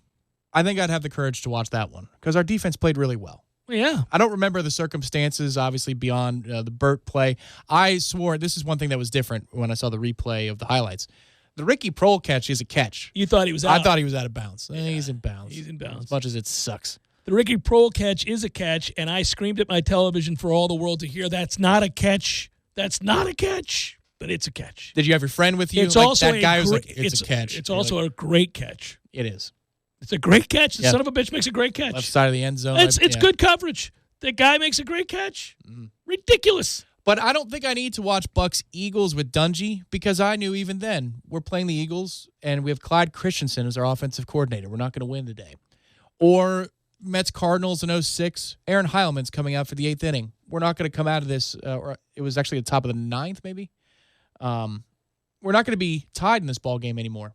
We're going to be losing because this guy's coming out of the pen. So, I don't need to go back and watch those events. I knew well enough to know we stand no chance in these circumstances. But there are other ones where we did stand a chance. In 1992, October the 14th, I was living off of Pensacola Street in one of the shadier apartment complexes Tallahassee has to offer. Still exists. And I took in, much to my chagrin, Pirates Braves on a Wednesday night, 3-2, Game 7. Fulton County Stadium, one of the most famous games in MLB lore. Sid Bream's hobbling ass, all of that. I know there are things about that game other than the score and the two teams, 3-2 Braves,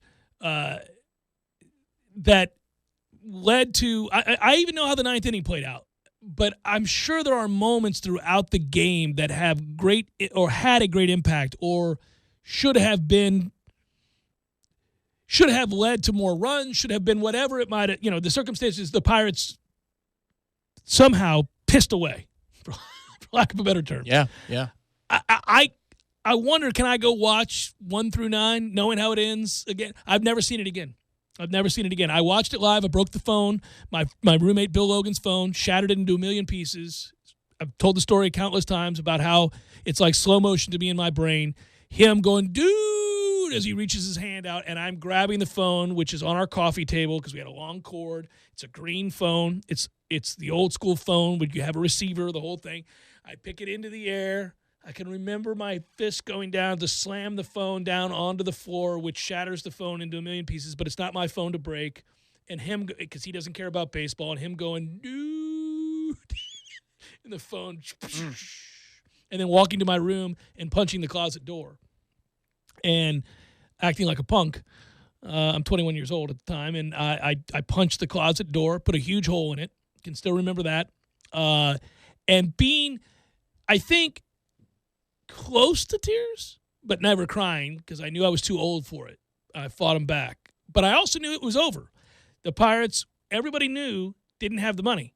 And everybody knew this was it. And they had lost both of the previous 2 years in the postseason. In that, I wonder, can I sit down and watch that game? Do so alone would be my first suggestion. I'm not going to get mad anymore now. I know it's just a bigger part of the greater fabric of sport that makes up my life, right? I know now that there are wins and there are losses, and there are ones that are very impactful, and they go both ways, and there are times that you feel good about it and times that you, oh, God, it just eats at you. But, yeah. You know what's funny, too, about that is that the game before it, Game 6, the Pirates went into Atlanta and beat the brakes off the Braves, and I was working at Water Oak, and I was everybody there's a Braves fan, and the Pirates are going on the road, and I think we're done, and they won 13-4. They beat the hell out of the Braves, maybe I should go back and watch that game, but they lose Game 7. Enjoy that one, yeah. It's funny how in those series, like you play best of sevens or best of fives, whatever it was. And there are some great moments that lead up to the heartbreak. Like, I don't remember anything about the 06 NLCS because we lost it. I don't remember anything about, like, the Game 4. Right. You asked me about Game 4. I don't know. Yeah. I don't know. And that might have been a great game. And it might have been Steve Traxel. He throws 6 scoreless or something, and then we kill him. I don't remember a damn thing about anything that leads up to it because the only thing that mattered was Game 7. But if you win that series, you remember every game. Every game. You remember how it got to that place. That's why you remember the Lightning game against Calgary. You know how things play out the rest of the series. Yeah. I guess the exception would be the 15 World Series. I could tell you about every one of those damn games. Losing to featuring the Royals an awful lot of big hits by the Kansas City Royals in the 4 leads with 5 outs or fewer. Oh, you know what was cool last night? I was watching the Arnold Palmer documentary talking about choking stuff away. That was on, yeah. Good God, he choked so many things away in unspeakable. Well, I've got a terrible hot take on Arnold Palmer, which I won't say. He's overrated? There you go. Yeah. Good job. You did it. Yeah. He had a 5-shot lead with 4 holes to play in a U.S. Open, and he lost. Yes, he did. Oh, they're 7 shots with 9 holes to go, but he was 5 under with 4 to play, and he lost. Go back through and go look at his career closely. He is an all-time great. He changes the sport forever and how it's covered. All that's true, and by all accounts, a wonderful human being. Just, I think for the way that legends are described and the records of a Michael Jordan or of a Jack or of a Tiger. Right. Arnold gets mentioned alongside some of those guys, and I'm like, He's Jack's peer as much as Phil is Tiger's peer. I think that's the best way to put it. I think it's a great analogy. Both wonderful players, elite all-time Hall of Fame players. Just don't put them in the same. So he's got a 1-shot lead on the 18th at Augusta. This is like 1960. I forget what year it is. You're so much better at this when you watch a documentary of knowing like the exact thing that everybody said. But here are some things that stood out to me. He double bogeys the effing 18th hole 72 of the tournament. He goes in the bunker in 2, short right of the green. Famous. Okay. Yeah.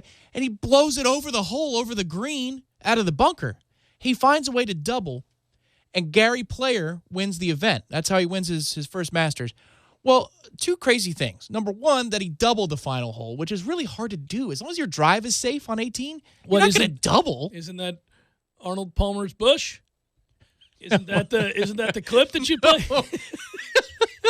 That's the Open Championship. That's the Open Championship. Looks like he's heading for Arnold Palmer's Bush. Right. See if I can find that video. Yeah, that still makes me laugh. But Gary Player is sitting on the couch, I guess, in the Bobby Jones cabin or whatever. Mm-hmm. So he's sitting there and watching it, and they've got, even though it's an old event, they still have the same thing where they've got the player hunkered down and he's on camera. So you can see his reaction.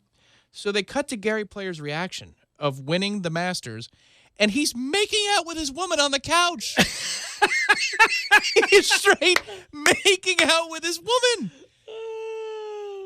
Let's come back and wrap it up. This has been a very long but fun and prosperous segment. A rare driver for Henrik. Let's head towards Arnold Palmer's Bush. It's Jeff Cameron Show, 97.9 ESPN Radio.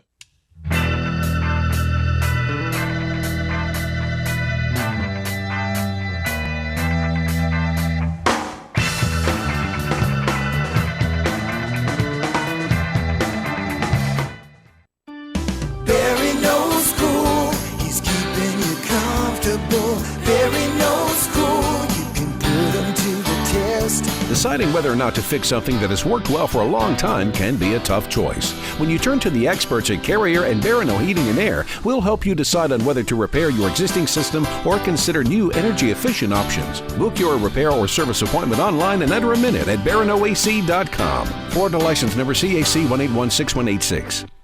All of us at Jerry's Cigar Shop hope you stay safe during this chaotic coronavirus crisis. Jerry's is open with front door service. Just call ahead to place your order and be sure to ask about free shipping directly to your home. Support of local small businesses here in Tallahassee is so important right now. So Jerry's Cigar Shop is giving 20% of all Regina cigar sales to local food banks to help those financially impacted by this virus. From all of us at Jerry's Famous Cigar Shops, our prayer is that we all come through this together and even stronger.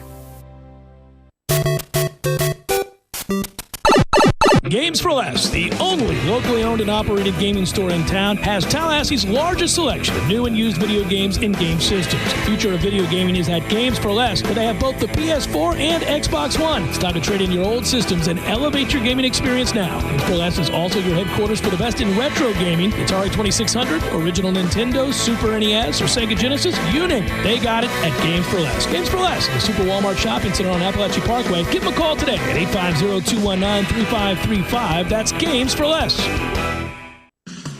Who's ready for the best wings in Tally and locally brewed beers? Hobbit American Grill is the place to be. They've been voted Tally's best wings again in 2018. Hobbit offers Bingo Mondays, happy hour all-day Fridays with craft beers on tap from all the local breweries. And the Hobbit is your home for all the UFC fights with plenty of high-def TVs for everyone. Be on the lookout for the food truck coming soon with the best lip-smacking wings in town. Hobbit American Grill, celebrating 40 years of serving great food to great friends for good times. For info on their hours and 3 locations, visit them online at myhobbitonline.com. Come visit the new and exciting Hangar 38. This amazing place is for everyone listening right now. Practice your bowling skills, compete, and have fun. Whether you're a newbie, an all-star, or a beer frame champion, no matter how you roll, you'll find the best place to bowl is at Hangar 38. Hangar 38 is home to over 75 arcade games, so they're sure to have something for everyone. Zeppelin's at Hangar 38 is a premier, full-service restaurant and sports bar, and it's also your place for birthday parties and company outings. Tallahassee, what are you waiting for? Come on out to Zeppelin's Hangar 38, 6668 Thomasville Road behind Walgreens. Take a step toward updating your home with exclusive life-proof vinyl plank flooring from the Home Depot, starting at just $2.99 a square foot. It locks together for easy installation. It's waterproof, scratch-resistant, and comes in a variety of trendy styles with over 40 colors to choose from. That's a step in the right direction. Today is the day for doing with life-proof vinyl plank flooring starting at just $2.99 a square foot. The Home Depot. More saving, more doing. U.S. only. See store for details. T-Spark Enterprises, roofing and construction services. T-Spark, TSparkConstruction.com. Planning on expanding or renovating your home or business? Did you know that these construction projects start with preliminary work such as professional sets of drawings and proper engineering? Before you apply for financing or sign a lease agreement, allow our team of contractors, architects, and engineers to assist you with planning and budgeting. Hello, I'm Travis, owner of T-Spark Enterprises, and I am here because we want your project to launch on the right foot. Call us today and we will take care of your construction needs. We aim to provide work that will exceed your expectations, guaranteeing picture-perfect results. Call 850-766-1340. T-Spark Enterprises, roofing and construction services. T-Spark, TSparkConstruction.com. License number CGC 1525336. Broadcasting live from the Tallahassee Dodge Chrysler Jeep Ram Studios in Florida's capital city. This is the Jeff Cameron Show, brought to you by Orange Theory Fitness on 97.9 ESPN Radio. Redemption Thursday, brought to you by Cornerstone Tool and Fastener. Got a do-it-yourself project that needs to be finished? Cornerstone Tool and Fastener, 1110 Stuckey Avenue in Tallahassee and 3269 Crawfordville Highway. Online at ctf.nu.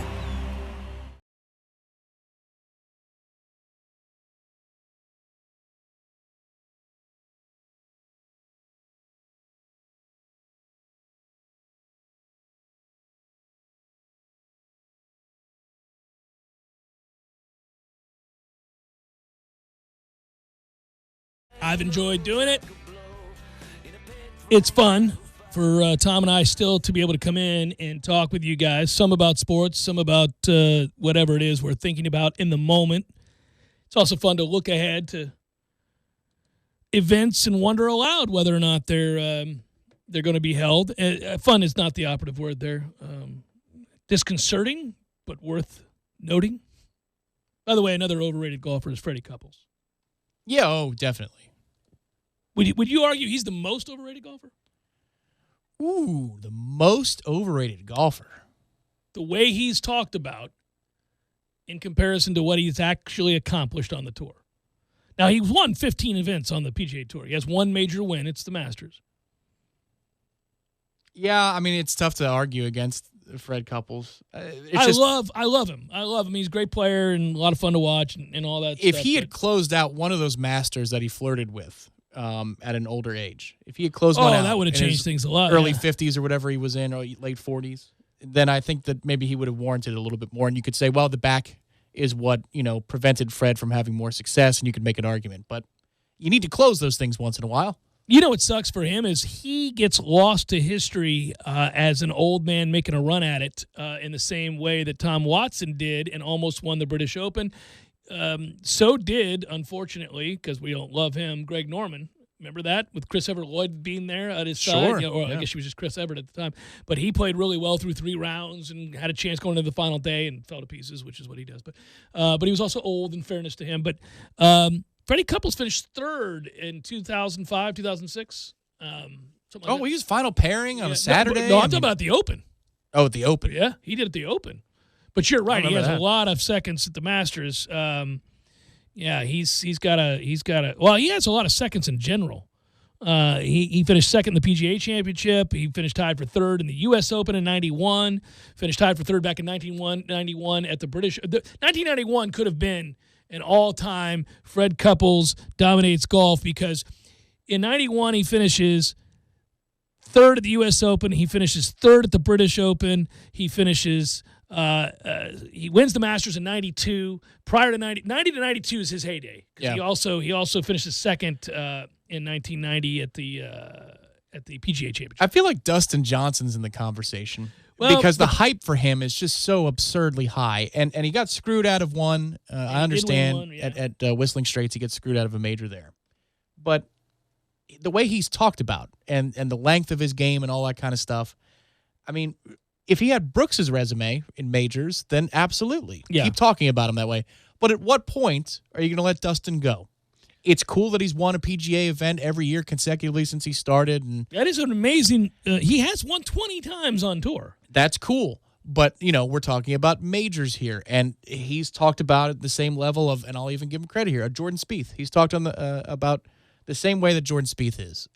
Man, they're not in the same class. I'm sorry. Jordan has, even if the bulb was burning brighter for a shorter period of time, Dustin never reached that height. No, because 2015 is one of the greatest single seasons in the history of golf by any player to ever play the game. That is the one thing that Jordan Spieth will always have, no matter what happens, is that year occurred. Now, in terms of a career beyond that year, Dustin's been far more consistent. He's the better player. He's been more consistent, but you're talking about all-time greats. I mean, it counts for something that you win majors. It counts does. for a lot. It does. This is our age-old argument, though. We're going to do this again and again and again. If Jordan ever wins again and Dustin Johnson goes on to win 15 more times or 10 more times on tour, I'm going to say Dustin had the better career. He just did. But I get it. You'll say, well, but Jordan's got more majors. But in the pantheon of the greats, this guy touched the sun for a little while compared to the other one. Yeah, well, I would think, though, that it's a fun discussion, fun talking point, not for people who don't care about golf, which we're right now pouring the hell out of. But I think if you're like me, I'll listen about cricket on the radio. Right about now, I'm listening to anything there is regarding sport. I do wonder, I guess we had this conversation the other day on Seminole Headlines. Which sport is played first as we sit here today? I guess we could check in on this and how we're feeling each day that goes by. Major League Baseball, NHL, or the NBA? Which comes back to work first? Any of them? For a game? For a game? Yeah, for games to be played, yes. Because I feel like the NBA might have the first game, but baseball might be holding their own spring training deal. So what counts? Let's say the MLB started training the day before the NBA. Yeah, I see what you're talking about. Because I feel like the NBA's ramp up wouldn't be as hard as the MLB. MLB, you got to get the pitchers back up to a certain pitch count, all that kind of stuff. Yeah, just the return to sport, to actively participating again. To a game that counts. To a game that counts, probably the NBA. Yeah, I think the NBA. It may be play-ins for the playoffs or something along those lines. The NHL is talking about an expanded playoff format beyond 16, but there's like play-in rounds for certain teams to make it into the things. Don't do that. You really open yourself up to some team that has no business being there, going on a run because they get hot, something weird changes, shifts about the dynamic of play. I don't need a team that sucked ass all year going into the NHL finals. Don't do that. If you didn't make it, you didn't make it. Get the hell up out of here. I don't think that'll happen this year. There was a recipe for it last season. Obviously. We saw in the first round. No, but I don't want there any chance. Don't do that. Don't reward teams for being poor. They played a large chunk of the season. If you sucked during that large chunk of the season, you don't get rewarded by the coronavirus. No, you don't get to go to the postseason. Screw you. Don't do that. Just leave them out and say, sorry, tough luck, play better. I don't know what to tell you. I think that all three sports are going to have champions this year. How about that? Wow, I love that optimism. How about that? You think they're going to crown an NHL Stanley Cup champion, an NBA champion, and a World Series champion? Yeah, it might be in the fall. Yeah, no. But I think they're going to push back Tom, and complete this schedule. What a way to end the show. You win. That is a really, really good way to view things. And if you believe that, I'd like to get in line with your belief. I'm not trying to fake it. I know you believe that. You believe that. That's good. I don't believe that. I want to be wrong. I'm not I don't think I have enough evidence to say definitively that I'm sure it's not going to happen, but my gut feeling is telling me right now, no, we're not going to get the 3 championships. You may get a couple, you may get one, I don't think you're going to get all 3, but I hope you're right. And it's entirely possible. I'm not saying that it's not. I haven't reached that place yet, but I just don't, my gut tells me that's not going to happen.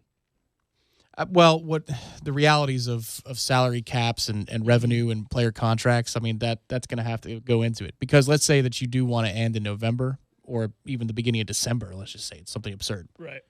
Then the players have to agree to a shortened season the next year or a delayed season. Like this could have far-reaching implications. Far-reaching into 2022, 2023 in terms of when the season gets back to the normal part of the calendar. Yeah. Good work, man. Good work. And thanks for listening, everybody. We appreciate you very much. Stay safe. Be kind to one another.